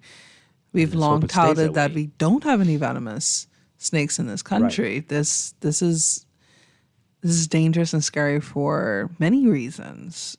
Not only disrupting our ecosystem, being an obvious harm, we're obviously not going to be prepared to have anti-venom on hand for a snake that's never been in our environment, but also the reproductive ability and the rate that they can. Like we need to tackle this immediately. Yeah. Wow. That's a lot. That's a lot. Very unsettling, and you can see very easily that getting on a boat and ending up in New Providence and wreaking havoc. Man, hope that is resolved as soon as possible. But let's get your reaction to it, though, folks. 323-6232, 325-4316, 325-4259. Tweet us, Facebook us, text us, 422-4796. You can call us toll-free, maybe from Eleuthera, 242-300-5720. Rattlesnake. Good Lord. No, can't read that. Can't. No. Oh, man. Wow. This texture says here, rattlesnake. What? Okay. No, sure. People are in shock. Clearly, that's what this is. How? Oh man, this is encouraging a lot of foolishness on the text line. Lots of very odd accusations and comments.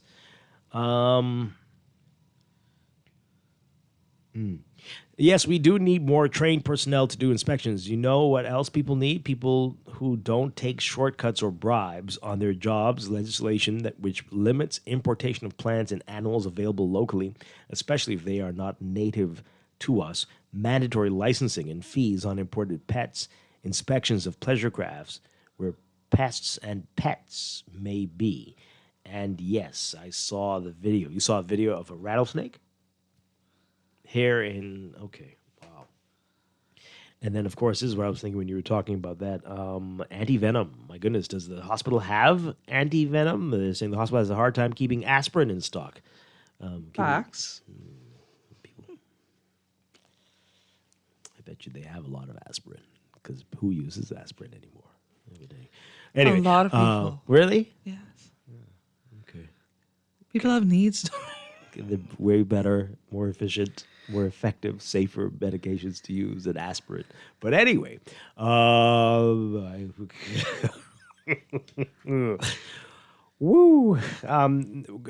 We have to. No, okay. I don't know what's happening. The text line is. These are very racist comments. We're talking about snakes. How did it become a race thing? I'm curious. How? There was an actual video of the rattlesnake on social media. Now, could you tell where it was? Could you see that it was Harbor Island, or was it just a video of a snake? It always says, "Oh, this is the Bahamas," because I mean that does not prove anything. What are we doing? Are we trying to incite panic? I mean, I hope that's not what we're doing by talking about this morning. But maybe you need to know that a suspected rattlesnake has been sighted on Harbor Island. Let's go to the break, folks. When we come back, before we get into our discussion about the Road Traffic Amendment Act, we're going to get your reaction to this headline in the Tribune. Family island population decline not new. That's true. But who's saying it? We'll get to that after the break. This is Morning Blend on Guardian Radio 96.9. Stay with us.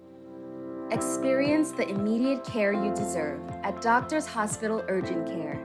When emergency strikes, trust our expert physicians for fast, quality care. With extended hours and cutting-edge medical technology, we're always ready to serve you. Don't wait or take risks with your health. Visit our urgent care suite at Doctors Hospital West on Blake Road for immediate, trusted, and best care. It's easy to go the extra mile when you fill up with Esso Synergy Supreme Plus fuel. It keeps your engine clean and running smoothly, which helps to make every fill-up last longer. Choose Esso Synergy Supreme Plus fuel today for better gas mileage and better performance. The Esso brand is a trademark of ExxonMobil Corporation and is used under license. Benefits are based on Synergy-branded gasoline compared to gasoline meeting minimum government detergency standards. Actual benefits may vary based on factors such as vehicle type, driving style, and gasoline previously used. This is Guardian Radio 96.9 FM, Nassau, Bahamas. Shop at Sherwin-Williams then. Don't get the best service in the Bahamas then. The love is really, really strong in Sherwin-Williams. We don't just sell paint. We service you with a smile, good hearts, mind, soul, and body. And we love our customers as much as we love ourselves. Real talk. I'm not just saying this. Real talk. To impress myself. We love to go beyond with customer service. So they feel delighted to come in Sherwin-Williams because they know I can either see Dee Dee, or I can see Shelly, or one of our other wonderful staff members. We treat our customers with the respect of our boss because there are many paint companies they can choose to go to. No, baby. If they go to some other paint companies, so I gonna get this little thing at the end of the week. We want to make sure you get that little ting, Shelley. Come visit Shelley and Dee Dee at Sherwin-Williams, Bahamas, and you'll surely find colour in every day. Wake up, it's a new day. Wake up, it's a new day.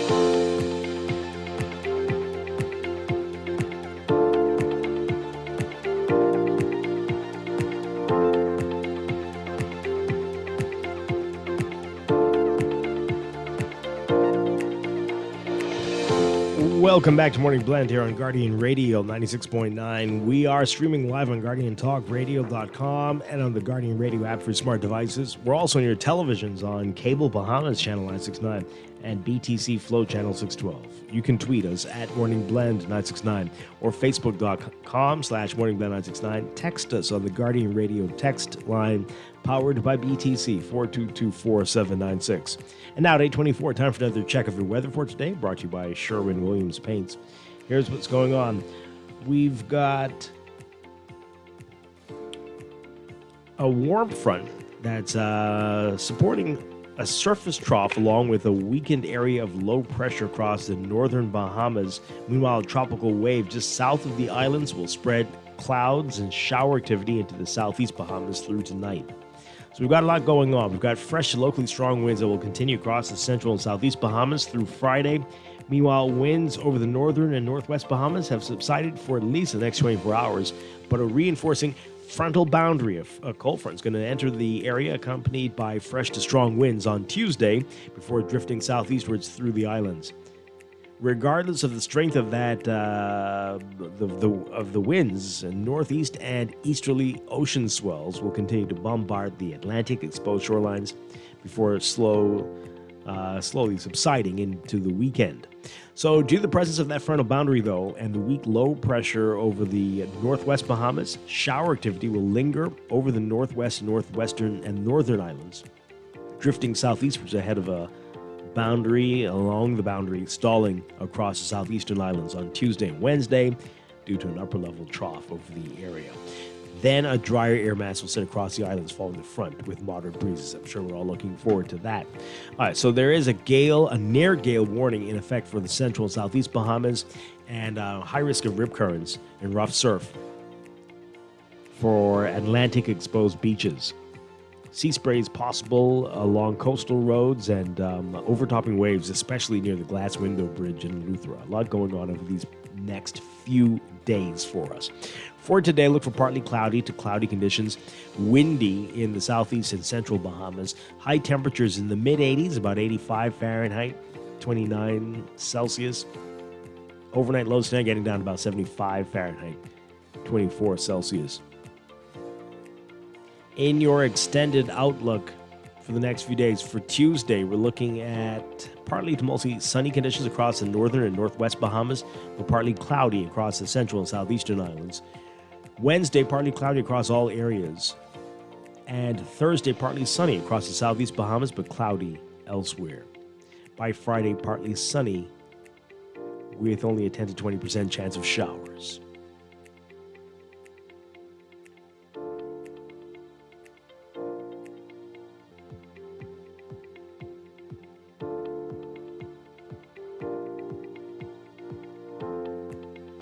That is your Morning Blend weather check, brought to you by Sherwin-Williams Paints. Sherwin-Williams Paints got you covered for all your painting and equipment needs. Visit Sherwin-Williams Paints online or in-store today.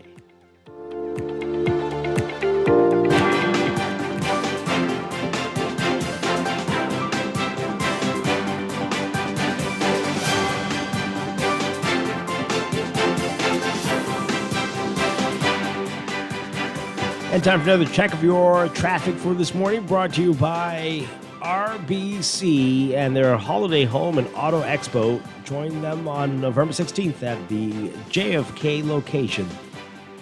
In real-time traffic right now, Milo Butler Highway, still your hot spot this morning. Heavy traffic well south of the Fire Trail roundabout, straight up to Tawny Gorms Darling Highway if you're heading northbound. Glaston Road, still a better alternate route for you, but just as you get closer to Munnings Road, you'll see that line of traffic in front of you on the way to the roundabout with JFK Drive and Bahamar Boulevard. Elsewhere, we've got Independence Drive seeing some heavy traffic, both directions, east and westbound. Blue Hill Road also busy for you near Carmichael, and north of Soldier Road on the way to the Independence Drive roundabout. East Street is seeing slow-moving traffic from just north of Soldier Road on the way to the roundabout with East-West Highway.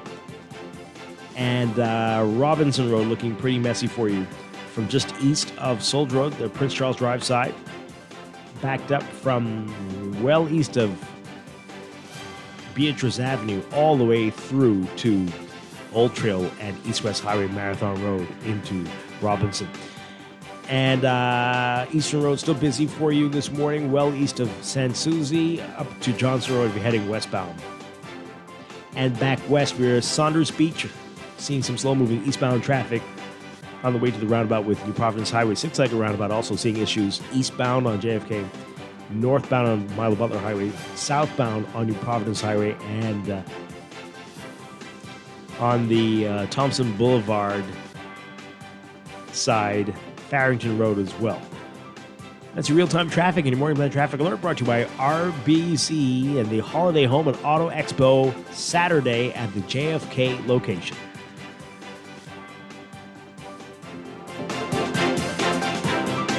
It's a Christmas wish for all of you. Get a no-fee loan from RBC, it's true. No more wishing for your Christmas ideas to come true. Get a no-fee loan from RBC and make those ideas a reality. It's a Christmas wish for all of you. Get a no-fee loan from RBC, it's true. Finding the right loan for all of your Christmas ideas starts with a condition. Visit a branch to speak with an advisor today. Offer ends December 31st. Thanksgiving has arrived early at Montague Motors. This whole month is Black November with deep discounts on selected models. Roll out this season in style. Montague Motors, trusted quality service for over 20 years. Zero down, everyone. Village Road near Shirley. 698-3950. 812-7576. Call Montague Motors now and get the best discounts the entire month of November. We were set to battle, and your Aunt Angie was leading the pack when... Aunt Angie, what does this have to do with car damage? Oh, right. Well, long story long. I took down the assassins and wound up inventing a new form of mixed martial arts. I became an international champion until one sore loser karate kicked my car. But I was covered with CG. Covered for malicious damage and more. CG Atlantic Insurance Agents and Brokers. Good like that. All benefits are subject to policy provisions, including eligibility at the time of service.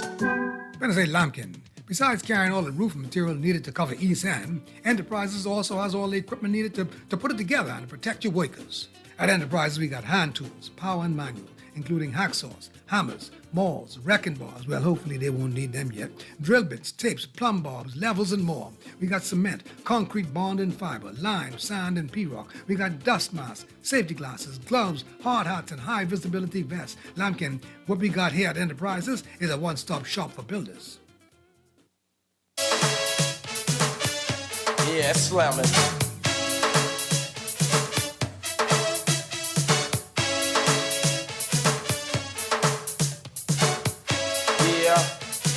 Sweet sensation, bust it.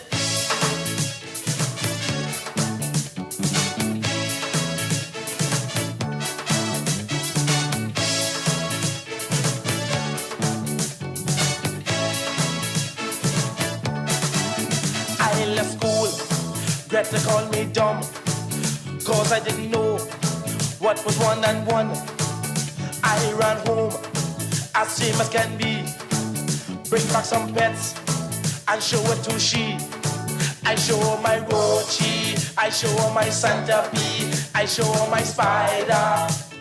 She jump, she jump, she jump, she jump, she jump, she jump. when you see the froggy. Woo! Yeah.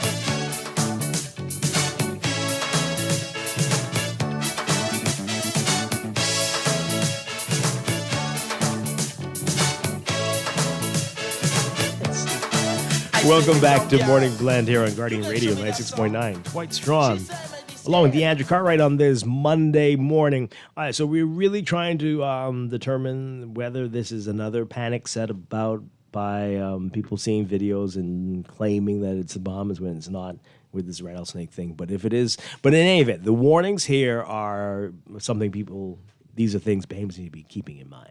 Yes, we have to be very careful what we import because there could be all kinds of invasive species in these things. So keep that in mind. We need to have greater enforcement when it comes to that, whether this is true or not.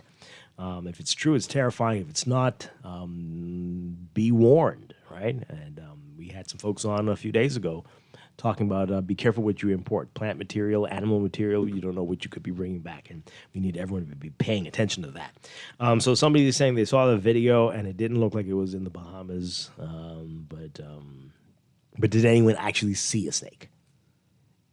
That's the thing. And I don't know. But well, hopefully with this discourse, this discussion, some folks will let us know if they did or if they didn't. Yeah. So again, we're talking about this story in the Tribune, rattlesnake sighting in Eleuthera, in Harbor Island, of all places. This texture says here, if guns make it into the country, then a single snake is a joke. I mean... This person says here, this is in response to me saying who takes aspirin still. Dwight, plenty of people take aspirin, especially low-dose aspirin, daily, jerk, that's what they said to be. Okay, well, sure, fine. All right, so let's move on.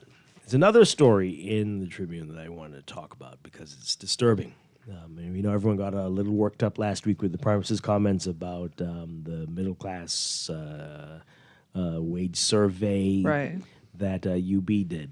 And clearly, as I said last week, a lot of people misinterpreted what the survey is about, and I think even misinterpreted the Prime Minister's initial comments. Of course, his later comments maybe justified the criticism from the first. But anyway, so this headline says, Family Island population decline not new. And according to the article, Prime Minister Philip Davis downplayed concerns about declining populations on the Family Islands, describing the trend as nothing new, and noting that migration to New Providence has been ongoing for decades. Okay. Responding to recent census data showing that only 9% of Bahamians now reside on the Family Islands. 9%. That is huge. Hugely small, you mean? Yes. The disparity. Right. Really. It's ridiculous. Mr. Davis described the migration as part of a long-standing rural push and urban pull pattern.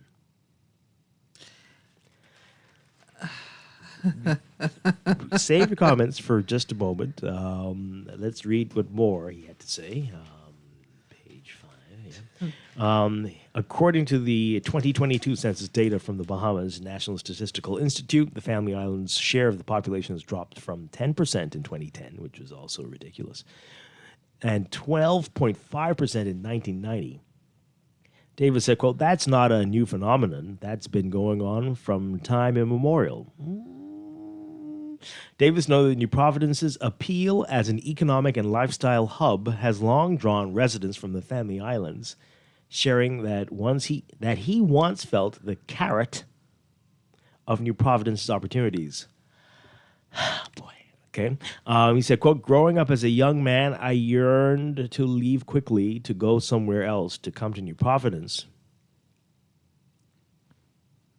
Despite acknowledging New Providence's allure, Davis highlighted his administration's efforts to reverse this trend by increasing investments in Family Island infrastructure and amenities. Where? Yeah, Sorry. That's what we're all wondering. He said, quote, if you check what's going on now, Bahamians and islands are returning home. And that's because of the infrastructure and other investment that's taking place in the Family Islands. Well, I mean, if we're going to use the census as a baseline, we won't have data to counter that claim for another 10 years. So, well, maybe they're going back, but then all the other people are moving out.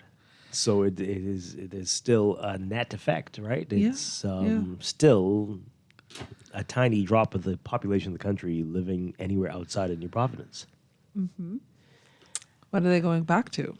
What infrastructure do we speak of? Which improvements? I believe we had the Deputy Prime Minister on here a couple months ago talking about the Family Island Renaissance. I'm still waiting for the Renaissance. I must have tuned that out. What? He said that? Yeah, it was I think they call it the. I was here, right? Yeah, that was here. They were talking about the Family Island Renaissance. I don't know if they call it a project or initiative or whatever they were saying. And I think, upon questioning further, essentially it was about transport, about improving airports, and for some islands, such as mine, we've been hearing about airport improvement for decades. And we still have a single room. Meanwhile, other islands don't even have a room. They're under tents. So, but again, if we're looking for family islands to build up just based off of improving an airport, that's not what's keeping people on an island. That's not what's attracting people to an island. It's what you're able to offer. And when we take a step back and look at the economic capacity, the strength of family islands, are we really doing all we can to support them, to build them up? Well, there's more in the article. Agriculture, Marine Resources, and Family Island Affairs Minister Clay Sweeting recently tabled a new local government bill in the House of Assembly, describing it as a pivotal step for family islands. So maybe the Prime Minister is claiming this part too as part of the initiative to get people to go back. He said the bill aims to fulfill long-standing promises of autonomy and decision-making power for local councils, potentially addressing the frustrations of chief councillors. If enacted, the bill would provide Family Island councils with more direct control over budgets and local governance, marking a significant shift toward empowering these communities. And this is something we've been talking about forever, desperately needed. And we will look at the bill in detail, possibly as early as this week. So stay tuned for that. Davis reiterated that his administration has done, quote, what we could for local government. Pointing to increased funding for councils as a step towards supporting community growth. He said, quote, we've increased their subventions since we came into power, emphasizing that development also depends on choices within local communities. Oh, this again. It's rhetoric, Dwight. Choices, it's rhetoric. The choices you make. Quote, what we are doing is creating opportunities in the Family Islands to see if they could remain and stay in the islands. Okay, let's get your reaction to it. The pull of Nassau has caused lots of young people to leave. Well, why is it the only place that has that pull, that draw? What is that about? Why Money, have we not infrastructure, allowed resources? I mean, my island, because there was bad weather last week, the mailboats couldn't go home, right? If you don't get the mailboats coming in, you're not getting fresh food going into the food stores. You have the non-perishables that may have been there, but the deliveries that you were expecting are not coming on time. Your basic existence is impacted on a daily basis by the lack of resources, the lack of convenience, the lack of the economic strength of a particular island. People are going to New Providence, leaving their home islands because they want better for themselves, better for their families. And yes, that has been happening for decades, the movement, internal migration.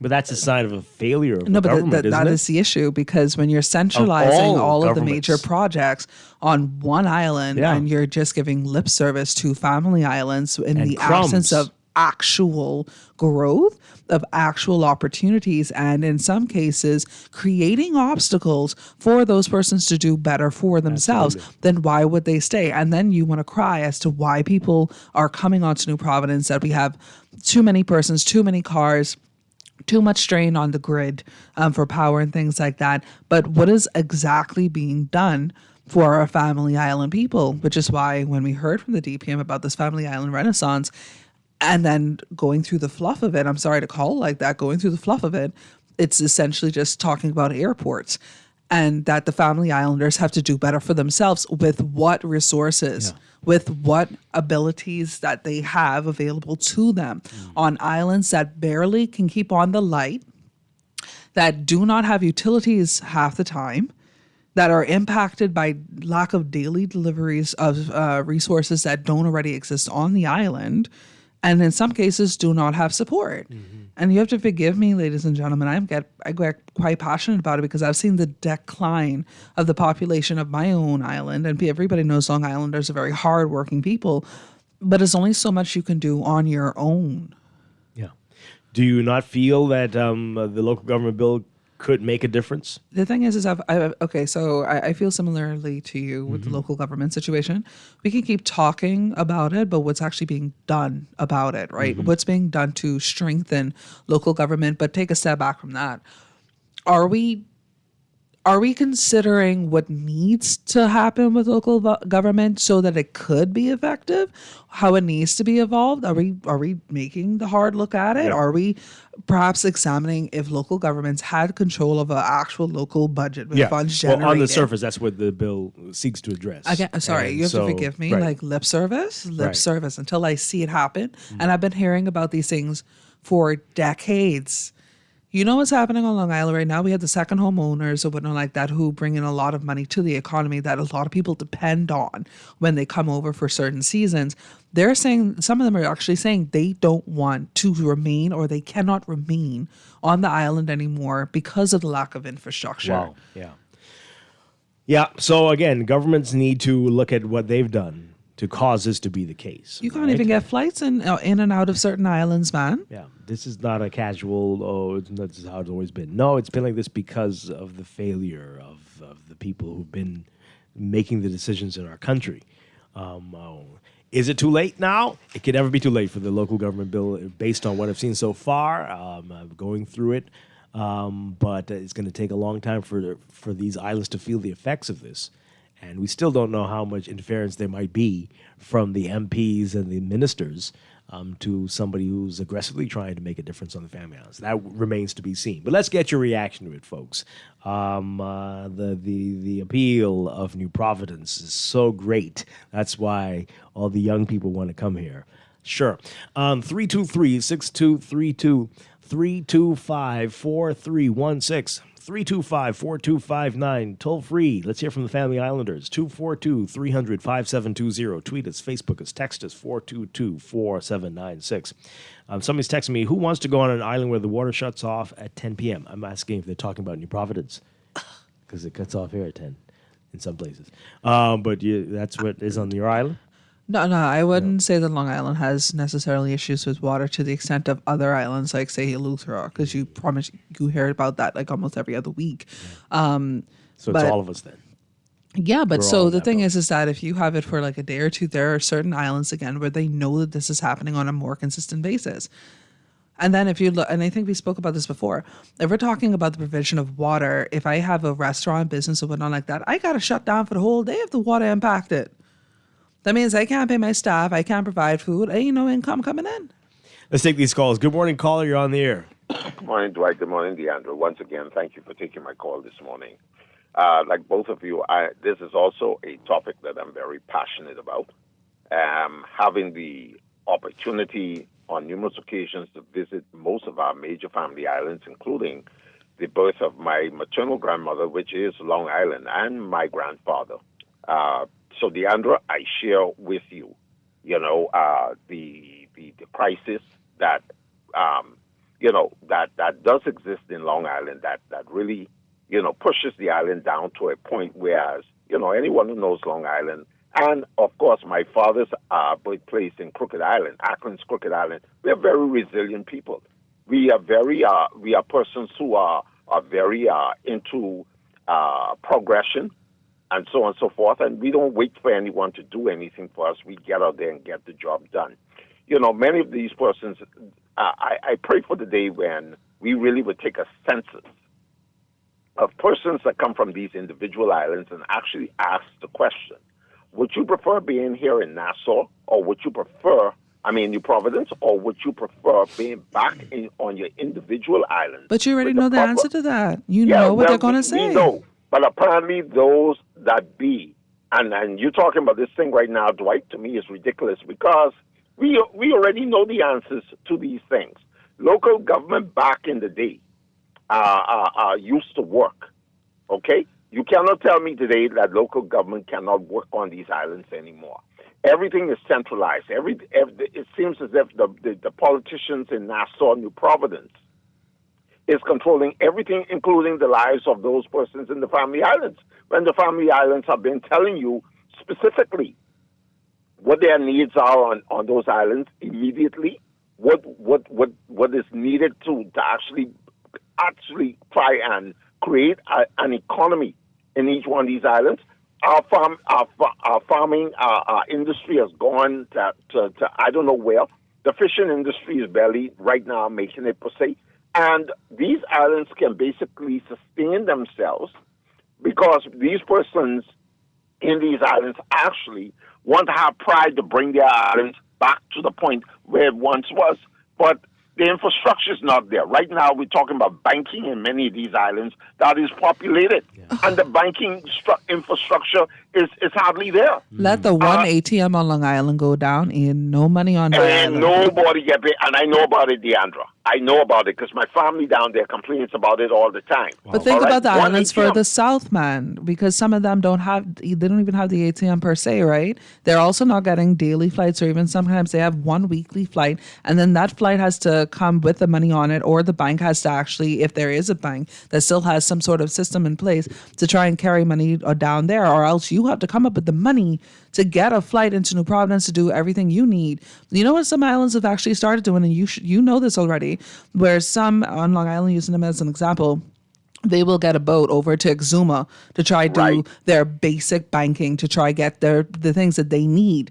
It's like you're trying to find different ways to support yourself, but why do you have to go to the extent of traveling somewhere else within your own country to get what should be available to you as a Bahamian on your island of origin? If the Bahamian on New Providence, I've said this since I was a child, the Bahamian on New Providence is no more important than the Bahamian on Inagua, on Long Island, on Abaco, and Grand Bahama. So why are we not treated the same? And I really want more people to really understand that. But the thing about it is, and we've seen it from the census, if the majority of the population, i.e. 90% of the population is on New Providence, then you don't really know the realities of Family Islanders. You don't feel their pain unless you know them or if you experience it yourself. Wow. Well, I'll close on this one point, Dwight. And Deandra, you said it quite right. Unless you live on these islands, because many of us as little children spend time on our prospective maternal grandfathers and grandmothers' islands. You know, until you really spend time there to really see what it's all about, you can't really appreciate. And I can tell you in closing, it's just like the people in Grand Bahama. They have no desire to come here to Nassau. We've known that for a long time. They would more likely catch a flight to West Palm Beach, which is closer to them, go stateside, than to come here. But then to make the claim that most persons trying to find their way here to Nassau because it's a push-pull situation, that is nothing but ridiculous. We are being forced to herd on this one island where all the pressure is, and then still the infrastructure can't keep up with the pace of persons and the pressure that is put here. Mm-hmm. We need to diversify this country. We need to allow these islands to stand up on their own. We need to pump monies into them because they pay taxes, just as the rest of us here in New Providence. And it's a sin and a shame that the people got to leave their islands to come here to work. Yeah. And free just their to try shackles. and make a living in this country. Thank you, Jeff. Appreciate it. Free the shackles. Let them make some decisions about their own economies and what to do and how to incentivize the same things that we're looking for on those islands to get there, since Nassau can't figure it out, right? Maybe the people in Long Island know how would be best to get a bank to say, I'm going to open a new branch here. Maybe you all know the secret sauce. Allow them to do it. Allow them. Free them. Free them. Good morning, caller. You're on the air. Are you there, caller? Good morning. Hi, good morning. Hi, good morning. You're on the air.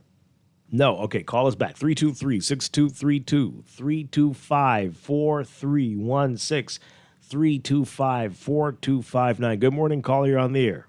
Good morning, Dwight, and good morning to the co-host. Hi, good morning. Morning. I hope you are doing well. Yes, good morning. You know, I am always curious about this discussion because we have had this for tons of years, right? The needs of the Family Islanders. But in reference to the will of the people and the power that we think we have or we should have. An example, Grand Bahama, Jeff brought up just now, how everyone comes to the capital, right, to find work and to survive. One island in Grand Bahama, they had, I think it's 5 representatives sat in Parliament. Grand Bahama, in a yes. position of power. Yep. One term.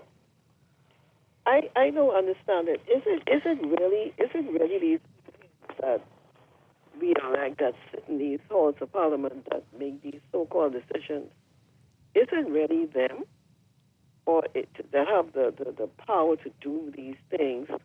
These persons who were born there, lived there all their lives, families, in that island, on that island, or is it something deeper, or does it really go much deeper than that? Who can actually make a difference or have the will to do these things that really would affect the island, so that persons don't have to leave here? Because right now, we are persons speaking about everyone flocking to New Providence. We now see our children from New Providence right, going elsewhere. They're going to the States, Canada, all over the world, and not returning. So I just wanted to put that out there and see if you all can, help me with that. Thank you, and have a great week, okay? Thank you very much. Appreciate it. I actually was going to bring that up. The exodus from New Providence. Yes. Yeah. But okay, to her first point, yeah, absolutely they can make a difference. Absolutely. Of course, we know the Prime Minister holds a lot of weight, a whole lot of weight. But if there's a collective will to make things easier and better, they would do it. But you cannot deny it. People are very happy to not have to duplicate services in this archipelago. So if you could make one hospital, one this, one that, on New Providence, as opposed to doing a bunch of them on many different islands, I'm sure that there are plenty of people who think that's a better way to go. That was actually said during a town hall meeting on Long Island by a sitting politician with a particular portfolio. Oh, I bet. And I promise you all didn't throw eggs or tomatoes at him? Listen, the room was an uproar. Yeah. Right? But that's how many of them think. It's obvious. It's obvious, right? And then, hey, you can't argue with that. You would definitely save a lot of money, but you're going to intentionally deplete the populations of these islands and that's what they're not saying, then sell everything off to foreigners. Yeah, that's why they're not saying it. That's why they're not saying it. Yeah, but that's what's you being done pay for attention decades. to the plan, right? To the secret plot. I think the verbiage that was used, that the replication of social services throughout all of the inhabited islands of the Commonwealth of the Bahamas is not financially feasible. That is what was said. Well, no, not from a central government perspective. Of course not. Of course not. But this is what they're trying to do, folks. Let's take this call. Good morning. You're on the air. Okay. This texter says here, these... what is this about? This is not about what we're talking about here. Okay. Well, I mean, anyway, let me read it. These ministers' drivers need to stop using their powers unnecessarily. There was a car waiting for clearance to turn right on Christie Avenue, and because the driver could not wait, they put on a siren to overtake 4 cars. Yeah, well, that's very unfortunate. This texter says here, I heard there are no jobs on Long Island. I mean, I don't know if you want me to dispute that, but I mean, the reality is if you're not working for education, you're not within grocery, you're not in the public healthcare system. What else more is there to be done unless you actually create your own? Mm-hmm. And that's not the reality just on Long Island. That's almost on any family island, especially the ones in the South. Yeah. This texter says, I believe that part of the reason young people travel to Nassau is the socioeconomic constraints they meet on their islands. Well, absolutely. Some islands don't allow young people to have positions of leadership. Their family members are black crabbing them. Okay. But I'm sure that's what the PM is saying as well. But what can be done? Obviously, there are things that can be done. Are you just going to say that's how it is? come to Nassau, young people. Everybody, pile up. Only 10% of the country lives outside of the 21/7, barely, of New Providence. That is insane. The thing is that, I mean, if you take, again, let's take a step back. The process or the concept of centralization has been happening again for decades, whether we want to say that outright or not, but that's what it is. Let's take this call. Good morning. You're on the air. Hey, good morning, brother. Hi, good morning. Chris Davis here. Hey, good morning. Just wanted to drop a little 5 cents, particularly in regards to the sort of mass migrations to Nassau. And of course, there have been historically governments that have sort of failed in making the family islands appealing, whether that's economically or even incorporating it fully into our tourism product.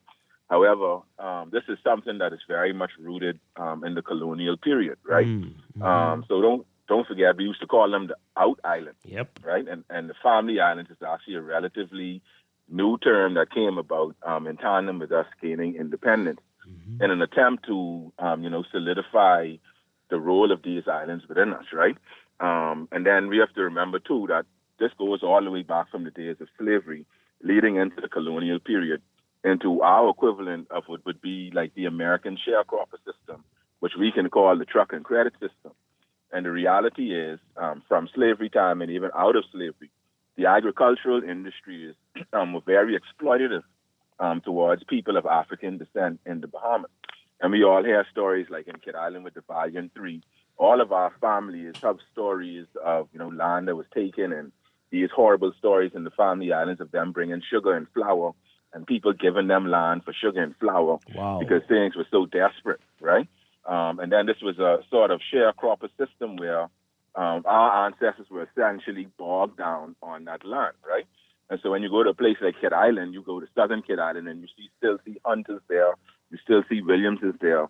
These are people who have been on these plantations for so long. And this was something that was purposely done by colonial government. And within that period, of course, the opportunity was always seen to be in Nassau, right? And this is a parallel that you can see throughout the African diaspora. So on a more extreme level, you see it in Haiti when, Haiti was the wealthiest economy in the Western Hemisphere prior to their successful revolution. And when Jean-Jacques Dessalines and Henri Christophe was trying to get their people to go back to the sugarcane field to continue this powerful economy, of course, you could imagine that everybody was like, hell no, we ain't doing that. And there was a similar sentiment that actually existed here in the Bahamas.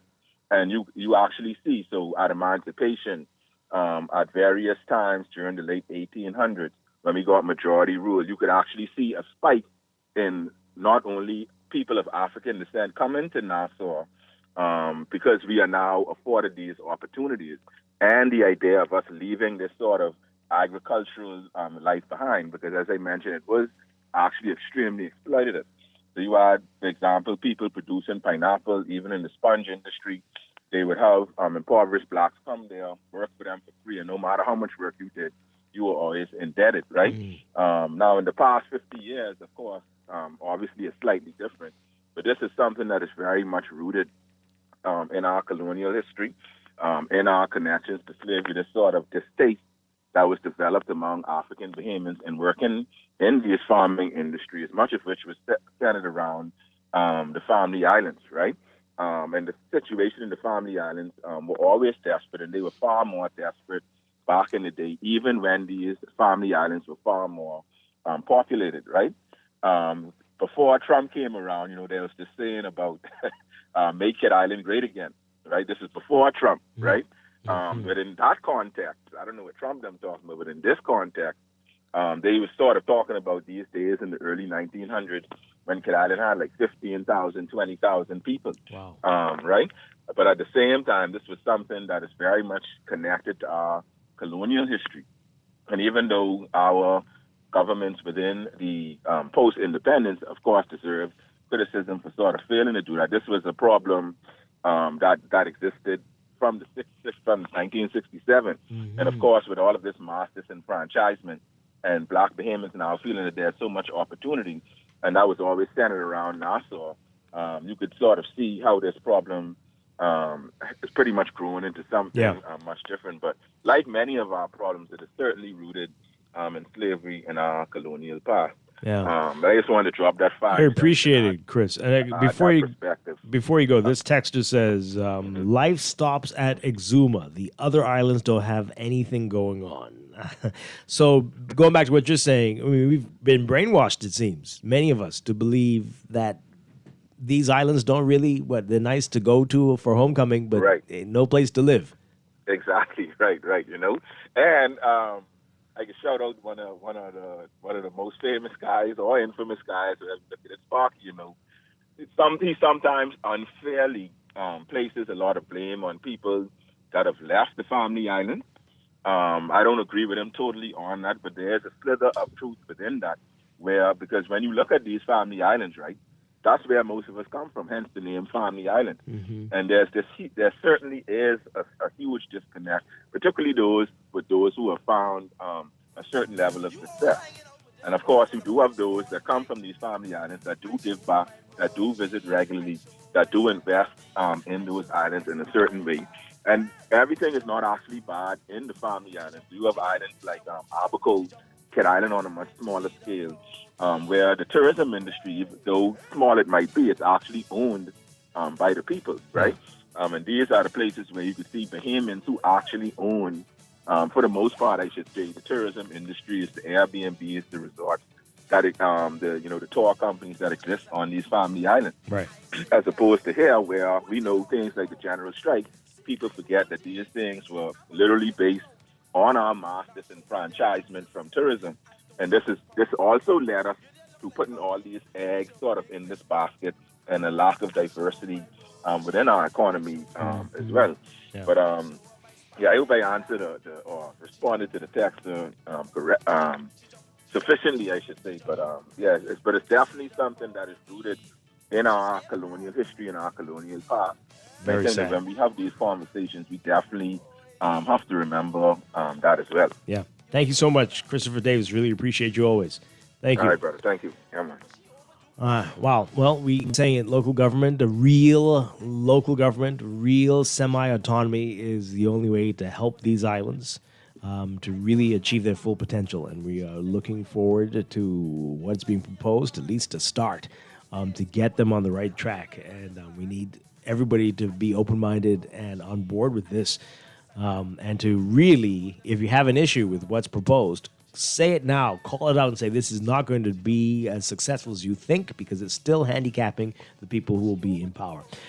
So everybody, right, get your hand on the bill. We're going to be talking about it a little bit later in the week as well. Let me read this as we go to the break. This person says, this text, like it or not, the Bahamas is underpopulated. We need the population to spark the economy. It's difficult for a population of a few 100,000 to have the economic resources to have the needed service. Yeah, okay, we can agree on that. Yeah, but you got to do this the right way, grow the population the right way. And this final text here, this is not related to what we're talking about at all. Anyway, we're going to go to the news. When we come back, the Road Traffic Amendment Act, the good, the bad, the ugly, all of it. Stay with us. Spider, she jump, road cheese, centipede, spider, she jump. The joy of giving comes with rewarding you with cash prizes from our regional pot of over US $100,000. Simply apply for a personal loan, auto loan, land loan, or mortgage from CIBC Caribbean. Once approved, you may be entered for a chance to be one of 3 lucky winners in your country. Each winner will play a card with a surprise cash prize of US $1,500, US $2,500, or US $5,000 cash. Visit CIBCFCIB.com/joyofgiving. CIBC Caribbean terms and conditions apply. This year, Roberts Furniture and Omni Flash Cash are giving you cash in a flash. Receive up to $3,500 in financing from Omni and get cash discounts up to $500 from Roberts Furniture in just 3 easy steps. Choose your furniture, submit your documents, arrange your delivery. It's that simple. Put furniture in your house and up to $500 in your pocket, all within 72 hours. Omni Flash Cash and Roberts Furniture. Quality, comfort, style, and cashback discounts. Visit Roberts Furniture, 5th Terrace, Centerville for details. Phone 322-8862. Like us on Facebook. Are you looking to save for a big purchase or occasion? Do you want your money to start making money for you? Well, let me introduce myself. My name is Bond, the Bahamas Government Savings Bond. I am guaranteed to earn interest on your money with terms ranging from 1 to 6 years. Government savings bonds are available to all Bahamians, and for as little as $100, you can start to save for your future. The Bahamas Government Saving Bond, a safe investment guaranteed. Check out the Central Bank of the Bahamas website for details. Around the world, Cleveland Clinic is recognized as a leader in healthcare. Our team of experts relentlessly pursues the best for our patients. From groundbreaking cancer research to state-of-the-art heart surgery, life-saving innovations happen here every day. When it's time to travel for your health, it's time to travel to Cleveland Clinic. Your destination for care, for every care in the world. To learn more, visit clevelandclinic.org/Caribbean. This is Guardian Radio 96.9 FM, Nassau, Bahamas. The views and opinions of the host and guests are their own and do not necessarily reflect the position of the management and staff of Guardian Network. Wake up, it's a new day. Wake up, it's a new day.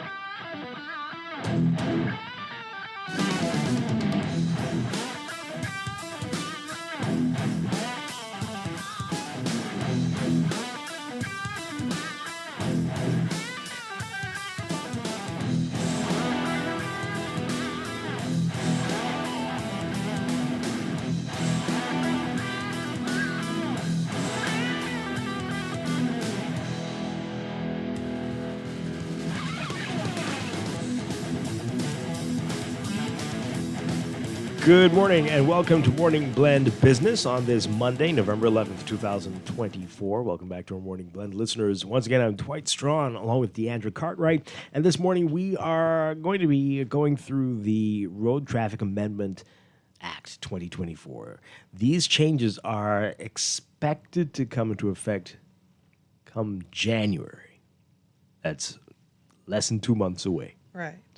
Most of these are what we were calling for to be put in place because we know we have a lot of bad actors, as people like to say, on the streets in New Providence, driving around without insurance, driving around, making life very hard for most of us.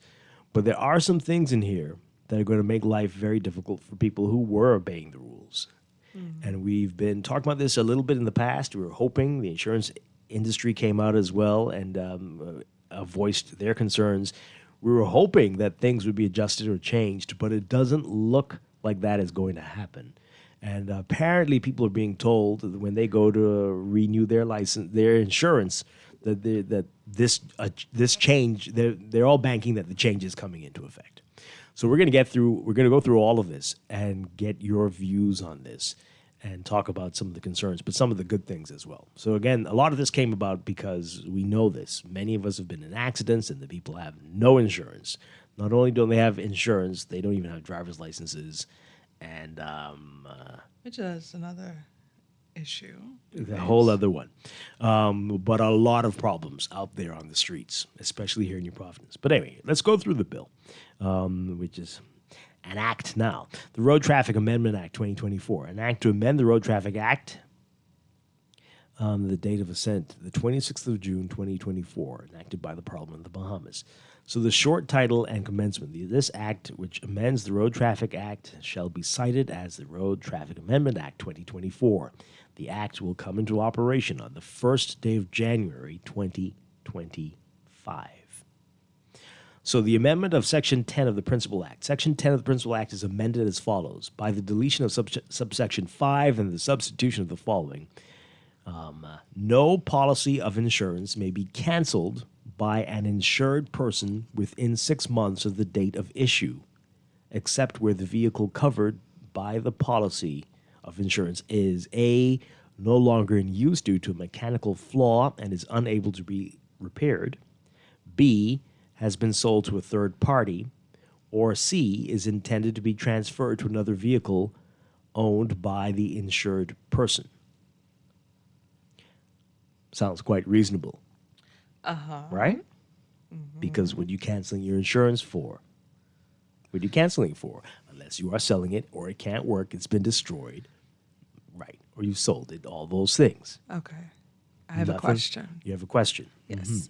Okay, so if this is going to come into effect January, yes, those persons whose insurance would expire before their birthday. You're getting ahead of yourself. Within that 6 month. We're going to get there in a Okay, second. just We're want going to to get there. That's the big question. The Yeah. big, giant question. Because it means you We'll can't get to that. cancel. We'll get to that. Okay. And 6, a policy of insurance shall be renewable annually within the birth month of the insured person. This is getting closer to what you're asking about. Shall be renewable. Does that mean must be? Does it mean must be? Shall be renewable? I mean, it is now if you wish it to be. Well, shall usually is subject to some sort of additional requirements or expectation. Okay. If it's must, we may have a problem. You may have a problem. A lot of people stagger this so they cannot overwhelm themselves with their meager salaries and other obligations, so that you don't have to license your vehicle and get your driver's license renewed in the same month that you have to take out your insurance or pay for your insurance for your vehicle. But not only that, Dwight, if there is a delay in certain processes, right? Like saying if your driver's license needs to be renewed, it's the same month as you need to license your car insurance, but you need to have that valid license in order to do so. No? Okay. Yeah. Well, and number 7, for the purposes of this act, A, authorized insurer means any company or underwriter registered under the Insurance Act to carry on motor vehicle insurance business as defined by regulation, blah, blah, whatever. B, policy of insurance means a policy issued for a period of not less than 6 months. And 1 includes a covering note issued for a period not exceeding 90 days in respect for any motor vehicle, excluding any extension of the covering note or any subsequent covering note issued in respect of the same motor vehicle during any period of 6 consecutive months. Do you understand what I just read? Mm-hmm. You do? Because I don't. It sounds similar to something that they already have in place right now, but I feel like that period changed. But again, I'm not an expert in these things. Let's read it again. Policy of insurance means a policy issued for a period of not less than 6 months. Right. And 1 includes a covering note issued for a period not exceeding 90 days. Okay. Right. That's usually what it is. Yes. In respect And you have to to any have motor, that paid. Right. If I understand, remember correctly. Okay. Of any motor vehicle, excluding Or any any extension of the covering note or any system. subsequent covering note issued in respect of the same motor vehicle during any period of 6 consecutive months. And 2, does not include a policy which expires within 6 months from the date the policy is produced in respect of an application for a license under Part 4 of this Act. All right, so, and why would it expire within 6 months? But yes, so you're not. So to there do have been that. 6 months policies? I don't understand what's going on. I don't understand. There have been 6. No, I really need to know. There I have know been 6 that months in policies. other jurisdictions, apparently that is a thing. Yeah, no, I know some people. I've heard that some persons pay every month or whatnot about insurance. Well, right? that doesn't mean they don't have coverage. They just pay every month. No, that's what I understand. So they break down the payments or whatever, right? But then some companies here also may have payment plans, but it's still you're covered. But that almost sounds like there are 6 month coverage options. Okay. See, questions.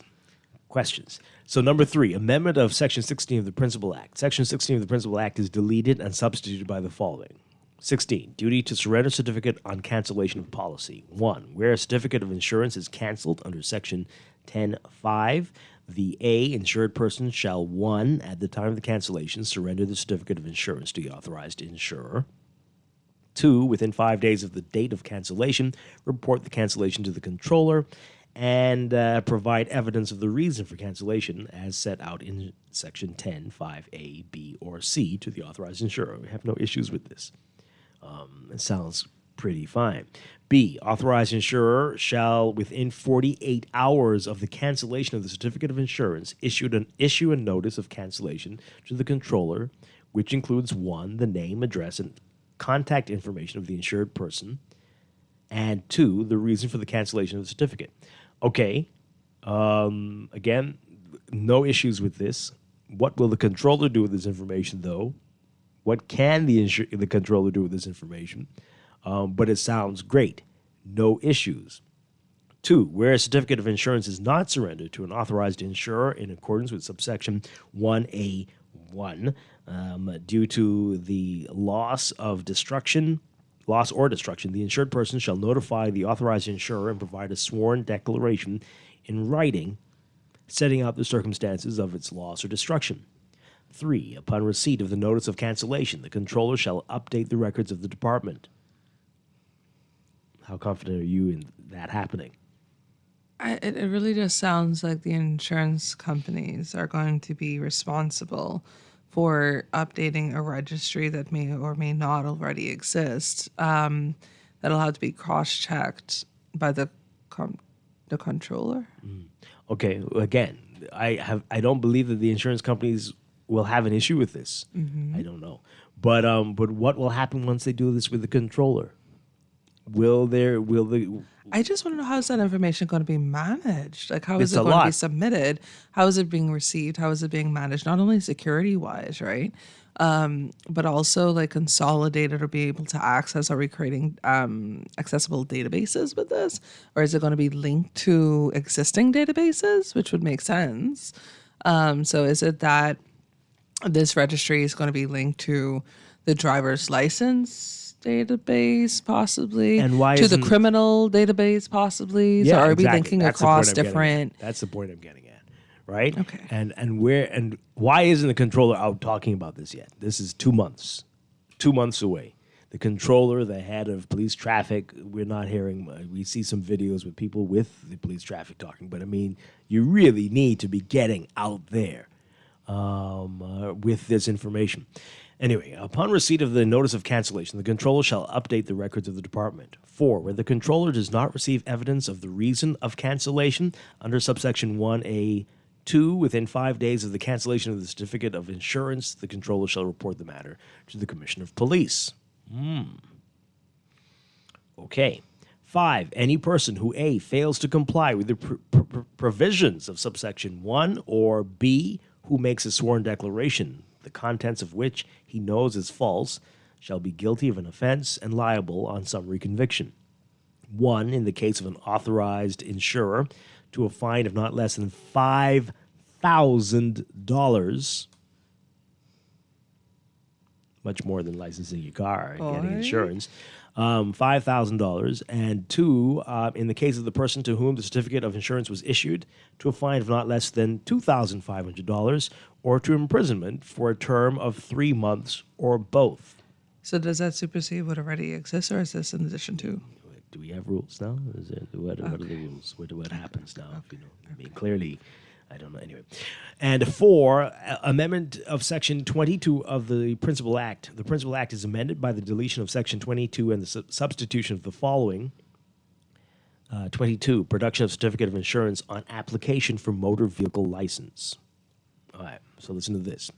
1, subject to subsection 2, any person applying for a license in respect of a motor vehicle under Part 4 of this Act shall produce to the controller evidence as prescribed by regulations, or in the absence of regulations, as the controller may reasonably require, that either A, on the date when the license comes into operation, there will be enforced the necessary policy of insurance in relation to this user of the vehicle by the applicant or by other persons on his order or with his permission, or B, the vehicle is a vehicle to which this part of the Act does not apply at any time when it is being driven by the owner thereof or by a servant of his in the course of his employment, or is otherwise subject to the control of the owner. And 2, a policy of insurance produced for the licensing of a vehicle in accordance with subsection 1 shall not be accepted if the policy of insurance expires within 6 months of the date of application for licensing a motor vehicle. Here we go with this again. So if you are like, as I say, use an example, myself, birthday in April, but your insurance expires in June or July, you're going to have a problem. Yes. You're going to have a problem. Why though? Why? Because what? I will let it lapse and then only get insurance closer to my birthday for the purposes of licensing the vehicle. So why not use those people as examples? Like, what are you doing? You let this lapse for so many months and only got insurance again near your birthday. So you're the problem. Are you not? It sounds like. But if you will want insurance companies to tell you who just canceled insurance, shouldn't you get them also to tell you who hasn't? I mean, that's a lot of work. But who hasn't renewed their insurance? Like this person's insurance was up in June, July, and they didn't come back, and we have no evidence to say the car was destroyed or that they have sold the car. So again, it's sounding like a lot of the legwork is being placed on the insurance companies, which, I mean, I don't want to fearmonger, but depending on the weight of the workload additional that's to be expected or projected, that may cause some costs to differ. Who knows? But you raise a very valid point. Who's managing all of this? Are they following these different things? Have they explored the different channels of activities that are going to be associated with this? I want to almost act selfishly because my premium is up in December. My birthday is for another couple months. Yeah. So I'm one of those persons that falls within that 6-month thing, right? A whole lot of us. And technically, so I can't because those four points for exception, the birthday, we really need clarity on this. Oh, it's very clear. But why? That's the reason. Like, why? What? This is, you're trying to put pressure on the people who are not necessarily the people you should be going after. These folks who have a pattern of canceling their insurance. These folks, this is your issue. And if you can see that somebody just got the insurance again because it's time to license the vehicle, that person's your problem. Deal with that person. Well, perhaps there's still time to amend this, no? It's November and no one's saying a thing. And the insurance companies are quiet.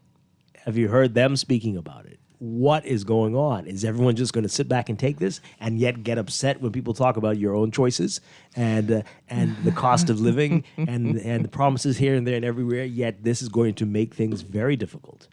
And will insurance companies be more open to not forcing you to pay off your insurance within, if you do it on finance terms, over a 3 or 4 month period, but to do it the way we see in other parts of the world where you pay every month?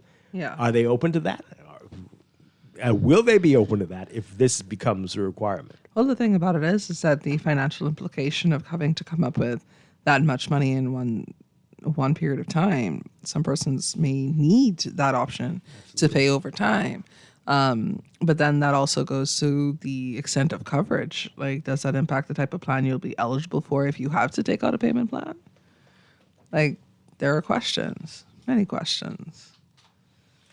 Let's see what you have to say about it, folks. There's a little more. We'll get back to this. This is about the police and impounding your vehicles. We'll get back to that in a bit. But let's hear from you on this. What do you make of this? And again, we know we have a major problem, and we salute the government for trying to deal with this once and for all, this problem with people driving without insurance. But to create a new situation, a new burden on folks, on requiring them to get insurance in their birth month, knowing what happens in people's birth months. Why? Let's hear from you. 323-6232, 325-4316, 325-4259. Toll free, 242-300-5720. Tweet us, Facebook us, text us, 422-4796. Good morning, caller. You're on the air.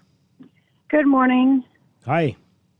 So, interesting. I just got back into my car from visiting road traffic to get one of my cars licensed and inspected. And I went and got my insurance which doesn't expire until December 28th of this year. Ha. And the insurance agent told me, you're not going to be able to use this. And I said, why? She said, because your old insurance doesn't expire until December 27th. And I said, that makes no sense. I just licensed my car. They would not accept my new insurance. They accepted the one I used last year that expires in a month's time. That's insanity, because if I wasn't who I am, I would never go and get insurance until next year when it's time to do my license Right, again. exactly. Do they not see this? It's stupid. That's why there's so many people driving without insurance, and why so many innocent people get screwed. Get messed up when You they could have say an it. accident, and no one. It's a nightmare. Yeah. This is very short-sighted. I don't know what's going on. They're not getting it. And they're only going to put a burden on us. And it's like nobody cares. Nobody cares. So you weren't allowed to do it. What do you have to do now? I was able to do it using my old insurance. They did? Okay. But they're saying, next year you won't be able to do it? Next year I'll be able to use the one that I paid for this year. Okay. It's a cycle that makes no sense. So basically next year I don't need to buy insurance, get my insurance renewed, because I will still have a month or so left on it. Boy. Okay. This is chaotic. Yeah. Thank you for calling in. Appreciate it. Okay. That was... wow. Let's take this call. Good morning, caller. You are on the air. Hey, good morning. Hi. And good morning to your guest. Like the lady, but unfortunately, like she said, she wasn't able to use her insurance. But my birth month is October. My insurance is up in March, and I just got mine renewed. I guess I was lucky. Well, I mean, this doesn't come into effect until January, so perhaps next year you might have an issue. See, this is it. But like you say, I don't ever allow my insurance to just run out. I always renew it because I don't have what it takes. According to the studies done by UB, I found out recently that I am on the poor bracket. So I can't afford to pay insurance and licensed car all at the same month. That can't work for me. Yeah, there's going to be a lot of people who are saying this. But we were making noise for this before, so you're trying to tell me nobody tried to adjust that? Nothing. They just gone ahead and pass and put it there anyway? Doesn't seem So so. who cares? Who cares for us then? That is what we're all wondering. Wow. I thought they made an adjustment because I didn't hear anything else about it. No, not yet. Okay. Wow. Thanks a lot.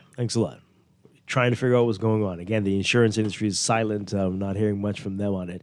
Wow. Caller, what say you? Good morning. Hi, turn on your radio for us, please. Yeah, turn on your radio. Okay, we're only hearing the radio. Are you there? Listen through the phone. Okay. Call us back, 323-6232, 325-4316, 325-4259. Okay. Some text message before we read the rest of the act there. This is easy. The insurance company just has to prorate your renewal to your birth date. Then you renew thereafter at your birth date. Anything other than that is a money grab with no logical foundation.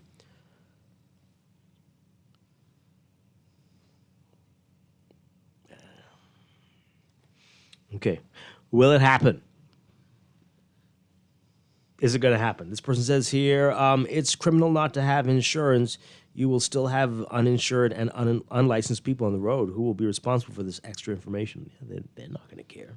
They will continue to do what they do. This is only going to penalize the people who care and have insurance, make it a little difficult for them. Dwight, with reference to your cancellation of your insurance, the road traffic department needs to have people designated to process these insurance matters. Yeah, they're going to need a whole lot of people. As the controller is an AI and doesn't sleep. I don't know how it's going to work. It's about the choices you make. You choose some less than intelligent people to run the country, so we are paying for our choices. Oh, dear. Oh, wow. Oh, dear. All right, callers, we'll take your call, and we'll get to the rest of this act. Good morning. Caller, you're on the air. Hi, good morning. Caller, you're on the air. Hello. Hi, good morning. Hi, morning, Dwight. How you doing? Doing well.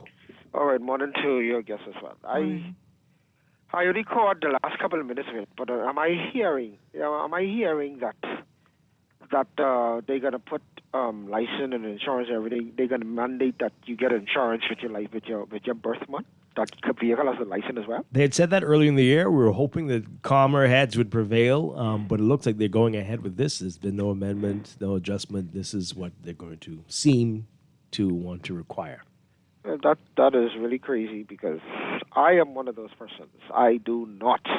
I try as much as possible to avoid having to buy insurance and license car at the same time. Only rich people do that. Only rich people, you get a car for your birthday, and you're like, oh, wow. And then everything happens in the same month. None of us can afford to do this. I am telling you, where in the way they come with this stuff? I mean, they just put these things together and don't allow nobody could say and think about, okay, it going to affect this, it going to affect that, it going to affect the next. They just put these things together and just throw this and this is going to be. Yeah. No, man, they can't be that crazy. Mm-hmm. They got to do better than that. Obviously, there's no consideration for the average person. There's no consideration at all for the average person because way people, like you say, only rich people just do that. Pay everything at the same time.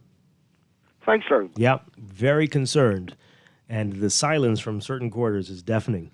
Right? Why aren't you saying, "Hey, we support this act. It's great to right? We think to make people understand, to penalize folks who don't have insurance. But why would you do this part? Why? What is the reason? You could tell who are the people causing problems. They only get insurance around their birthday." I wonder if this is like an ostrich in the sand type scenario, right? Where we're trying to find a solution, but not actually addressing the problem. I think they are trying to address the problem, but they're also doing some other things that they don't need to do. Mm-hmm. So are they truly addressing the problem? They're creating new problems. Okay. Creating new problems. So like, right? What's happening here? And again, as people are saying, as we said, this burden that you're putting on the controller, this is going to be very great. This is a lot. Maybe they're adding a new department, Dwight. Have you staffed sufficiently? They're going to have a new desk. The they're going to road have a traffic division. department? Yeah, they have to. Sure. All right, let's read these, and we'll get back to you callers in just a second. Just want to read this other part here. So this is a very important thing, and this also raises lots of questions. Insertion of 68 to the Principal Act. Number 5 here. So the Principal Act is amended by the insertion immediately after Section 60 of a new Section 60A as follows. 60A, power of police officer to impound motor vehicles. 1, a police officer may impound a motor vehicle where A, a person driving the motor vehicle fails to produce a valid certificate of insurance, or B, the motor vehicle is unlicensed. 2, the Commissioner of Police may designate an area to be a motor vehicle pound. Have they done that yet? 3, the owner of a motor vehicle which has been detained in a motor vehicle pound shall pay to the Commissioner of Police a fee of $300 for the motor vehicle to be released. There it is. Okay. 4, the Commissioner of Police shall cause a motor vehicle which has been impounded to be released to the owner of the motor vehicle where he provides A, evidence of payment of a fee prescribed in subsection 3, of course you heard that, $300, and B, a valid certificate of insurance or a valid license in respect to the motor vehicle is in force. And 5, where a motor vehicle has been impounded for more than 1 year, the Commissioner of Police shall sell the motor vehicle and apply the proceeds of sale to the cost of removing and impounding the motor vehicle. So there will be a new section. Well, they're going to have an auction section too. 6, transitional. A valid existing policy of insurance shall be deemed to remain in force until its renewal in accordance with Section 10.6 of the Act. Okay. So, so there's all of that going on. Let's get your reaction. Caller, good morning. You're on the air. Are you there? Hi, good morning. Morning, Dwight. How are you? Doing well. Okay, I just want to send my 2 cents. It's a cry, right? But the outcry is even more louder for the persons who hitting these people car on the road and don't have no coverage for insurance. Mm-hmm. Okay? You asking about the voice of the insurance. The insurance people is the person who may have come up with this idea. Well, I don't know about that. It may be rough and tough now, but there's so many persons out there driving around, Dwight, with no insurance. Yeah, we got to do something about it. Absolutely. We have to do something. So I guess they come up with this idea. This is not rough better. and tough and maybe hard to swallow, but Well, they're going to have to change their something- business. They're going to have to change a lot of yeah, things. something has to happen. So Because when you're gonna have license, to when you insure and you license, you do it all. So majority of the vehicles, after this law is amended, they'll be insured on the road. So when someone hits you, you're going to be thinking, I wonder if they have insurance. They should have insurance. So, I mean, I have a problem with it, but I can understand why they implement it. That's my 2 cents. Thank you. All right, well, you're going to see. You're going to have... This would be all well and good if we had reliable public transportation that was safe, and then you could say, fine, I can't afford to drive a car and to do all this in 1 month. They'll fine, I'll just catch the bus, the train, the tram, whatever it is. But it's You not could go quite catch the the bus option. now, eh? Hmm? You can go catch the bus Who's now. you? Dwight, you ain't want to catch the bus? Will the bus be running when I'm up? To get here? I think it depends on the route. Yeah? Mhm. From where I am? Okay. I know no bus, boy. Oh, boy. Anyway, good morning, caller. Yes, good morning. I'm being Sean. facetious. Good morning, D'Angelo. Hi. Yeah, I don't have time to even study whether I'm rich or poor, but I know I'm poor for sure. But I know having more money than somebody else doesn't even matter. I don't even have time for that, Dwight. But listen to me. There's some imbecility in some of this, right, Dwight? I agree with you, D'Angelo. But one of the things I could agree with is if people pay incrementally, then we would be sure that they're serious about their insurance, and they would be less enthused to cancel or lapse the insurance or cancel it, right? And so it might sound absurd, but the mechanism, I think they should interface with the insurance company, and there should be like, well, automatically if you caught driving without insurance, but I've been throughout my life, and people hit my car, I've never was compensated by anybody. Is one guy decided to pay me a couple $1,000 on it, and I had a Cedric. It was very expensive. He gave me a couple dollars and counterfeit it. He finally, eventually. Wow. But the impounding of cars is where much discussion should be needed because a person could go to jail, they could become sick, anything could happen. So, I mean, impounding a car for more than a year and selling it, I liken that to thieving. But very few, it should be very rare instances in which a car should be taken and then sold, really and truly. But I know for sure, Dwight, with the amount of motorcycles we see on the streets, you got maybe about 60% of them are uninsured and unlicensed. And so they can start up with that because you got these band of jokers riding around, pointing fingers at people, and because there's a bunch of them on the road. And, you know, if I was on a motorcycle, I thought I would behave myself because anyone could knock me down. But, I mean, I just don't get it. It's all lawlessness, Dwight. I don't have a problem with paying the 300 fee if the car's impounded. People are riding without, but the thing is, Dwight, let's humanize the situation. Let's say driving without insurance. If I get booked like a day after my insurance expired, you see, there's so much variability. If you book me without license, then it's the next day, et cetera, et cetera. Come on, man. And also with this one, on the day of the birthday, you'll have everybody piling up. It's the same thing. It's almost the same process with the business license and inland revenue. Before December 31st or January 31st, I just go there and try to renew the license. And they say, no, it's too early, wait. I really just don't get it, Mr. Strachan. And then I still end up, because of the crowd and whatever, and the system was backed up, by the time I get the license, I still had to pay $200 to get my business license, a small business man. So, I mean, which is it? There's much conversation needed. They can't just make these impositions, but I have no problem, like I say, with paying the impounding fee. But confiscating people's vehicles according to value, bless them. Okay, all right, thanks a lot. So let's go back to a comment someone made about prorating. So, okay, so again, using myself as an example, my insurance is up in July. I'm paid up till July. Right. So this is what we want to hear from the insurance company. So what are you going to do? Are you going in April to issue me a new certificate that says my insurance is what? What are you going to do? Are you going to make me pay in April, or are you going to give me the insurance papers and then still charge me when I'm usually charged? Or what are you going to do? How is this going to work? I wonder if they're especially for people who are customers for a long time, where you're like, okay, fine, we're going to change it over, but you still continue to pay when you normally pay because you are a customer that we know. Or are you going to allow people to pay on a monthly basis as opposed to having to pay everything at once or everything within 3 months? What adjustments will the insurance industry make? Why aren't we hearing this? It's already mid-November. Well, hopefully they have some sort of response, but at the same time, it's an industry, right? They have to make their money.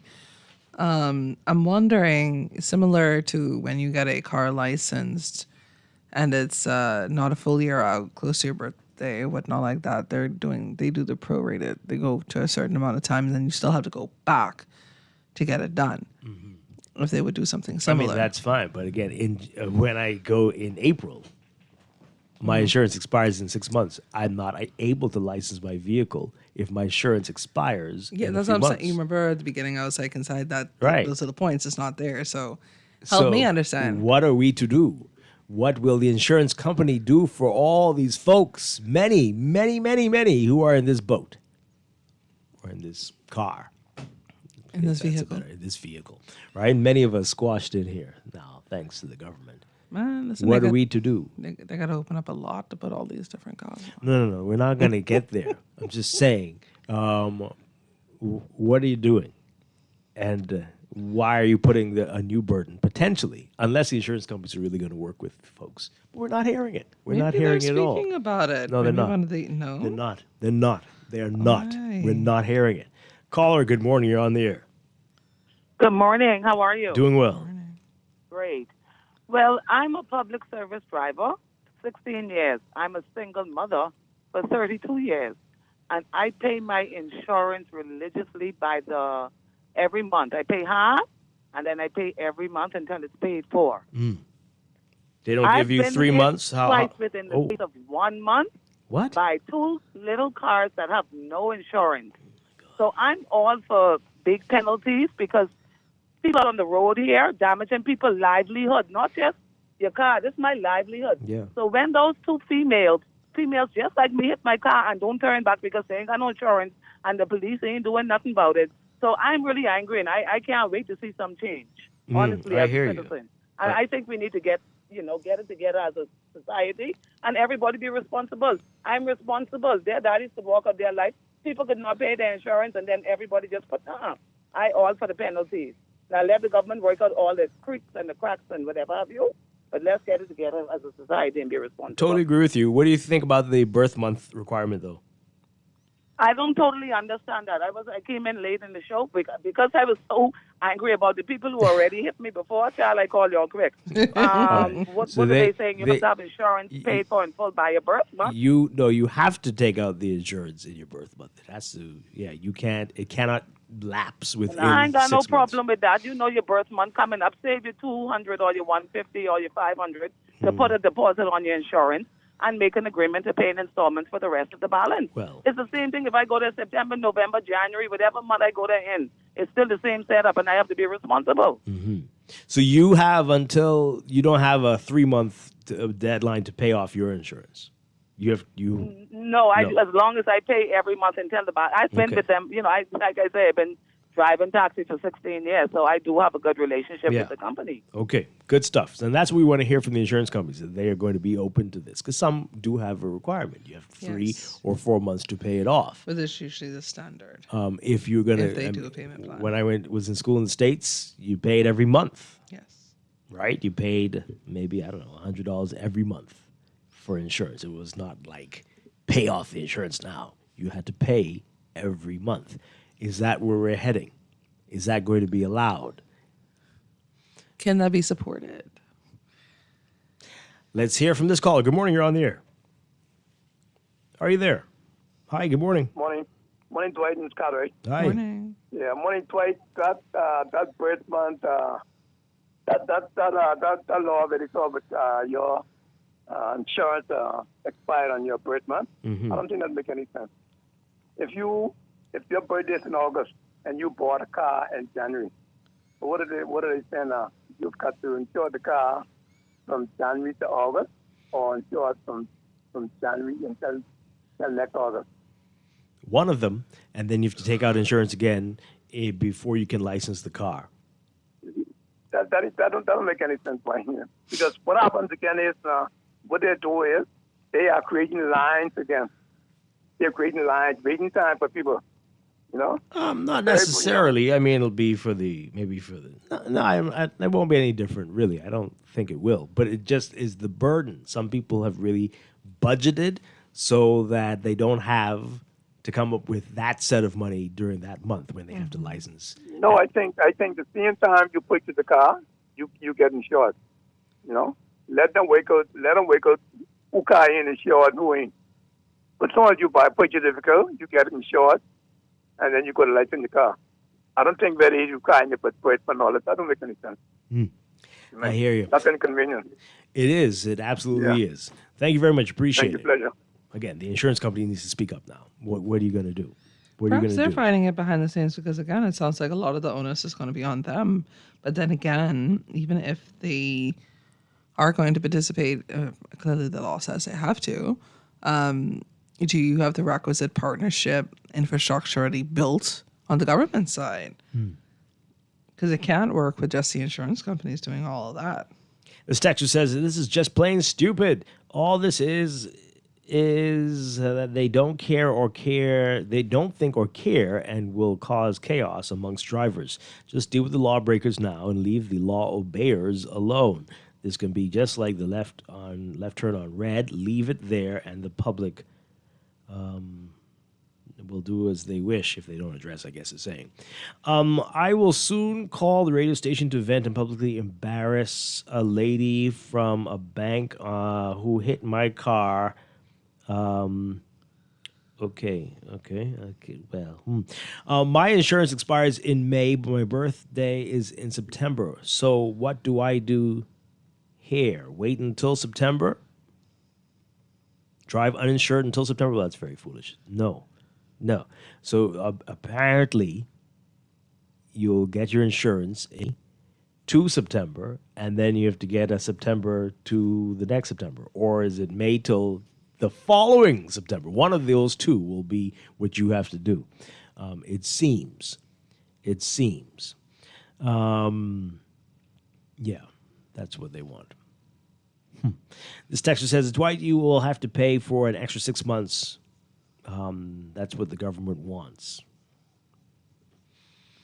Oh, boy. There have to be a way to cycle that out. It doesn't expire till after the time I go to get it insured. Licensed. So you won't license my vehicle because the insurance is going to expire within 3 months.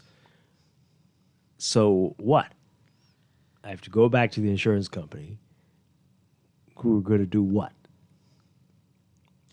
Draw a new policy for the year, deduct what's already been paid, and start billing me. But when do I have to start paying them?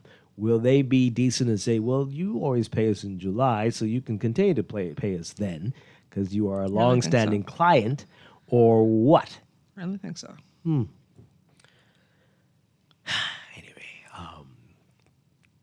You're going to have a very grumpy Dwight in May. Let me just tell you that. After April, maybe I'm not going to be able to smile and do the show. I can tell you that.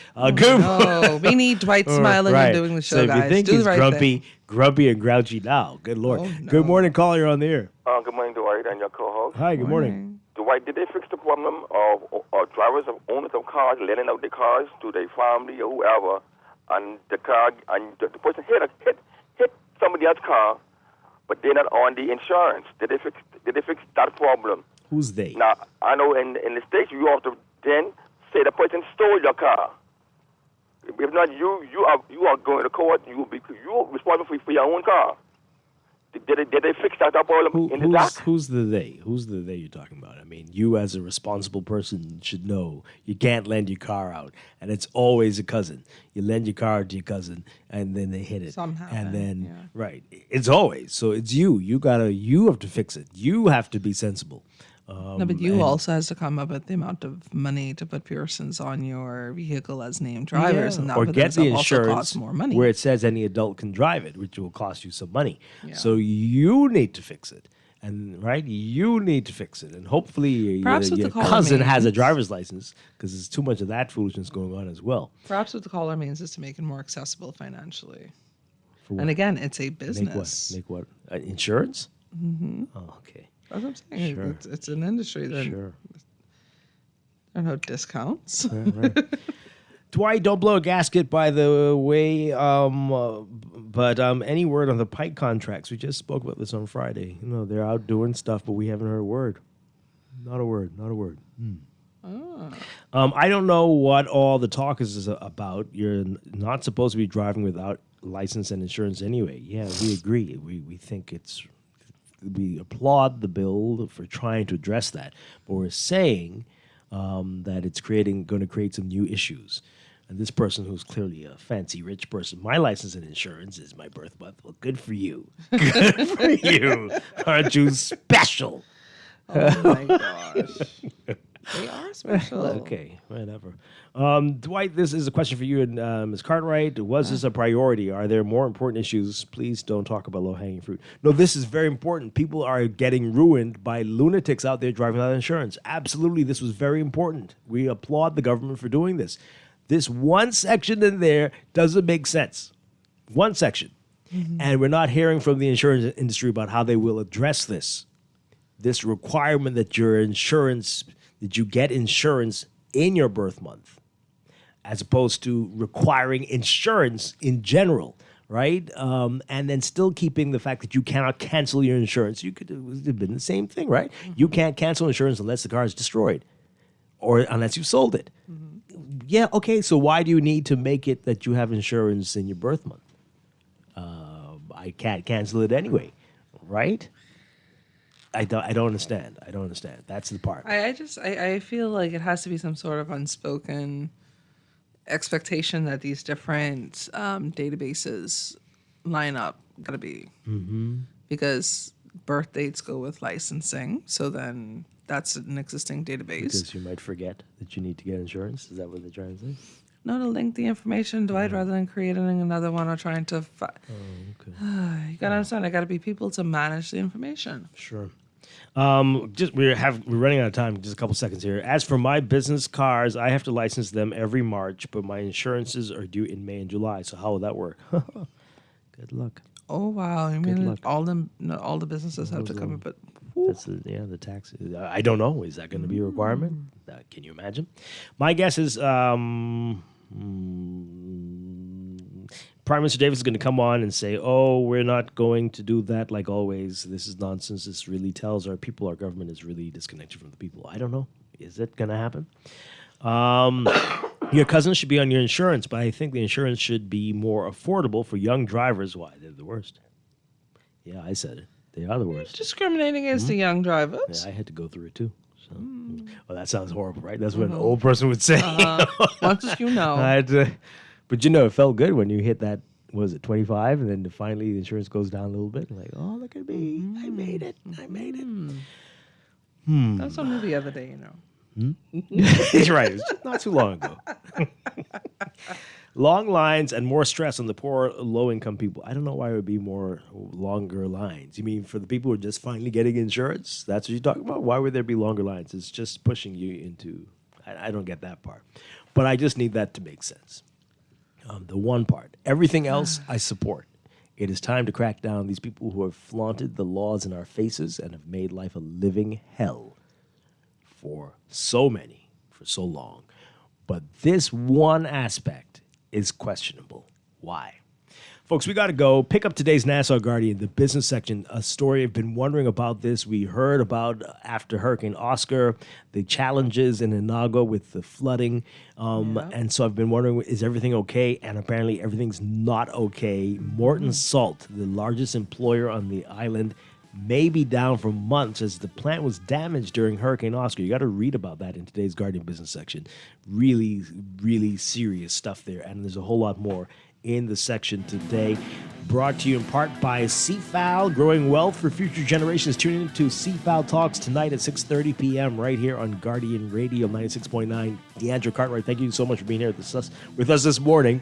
Dwight, Sean, thank you so much for having me. We got to go. I'll be back tomorrow morning with more Morning Blend and Morning Blend Business right here on Guardian Radio 96.9. Stay tuned for On the Clock with Aaron Green next.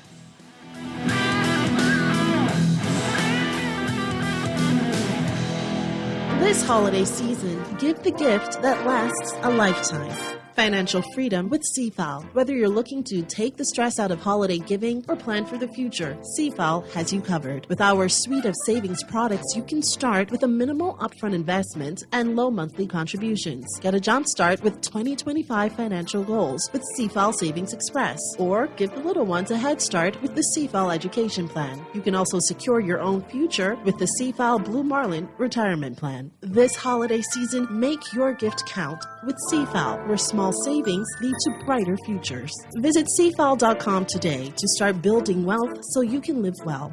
Happy holidays from all of us at CFAL.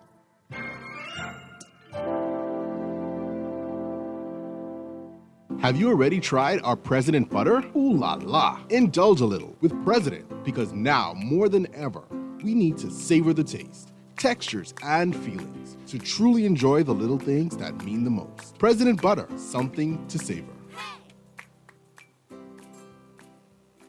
Benzie Lampkin, I have two 13 by 23 semi-high gloss ceramic tiles in stock and selling for $214 a square foot before VAT. Now, one of these, namely CB2093, has a unique design that gives the illusion of laid stone, the unevenness of the stone sidewalks of Europe. But it's only an illusion. While they look like stone, they offer much more continuity. I had to ask Pender if he'd been to How to Talk Good School while he was away. Anyhow, come to Pender Tile and have a look at his new collection, starting at $214 a square foot before VAT. All those loans I had were so overwhelming.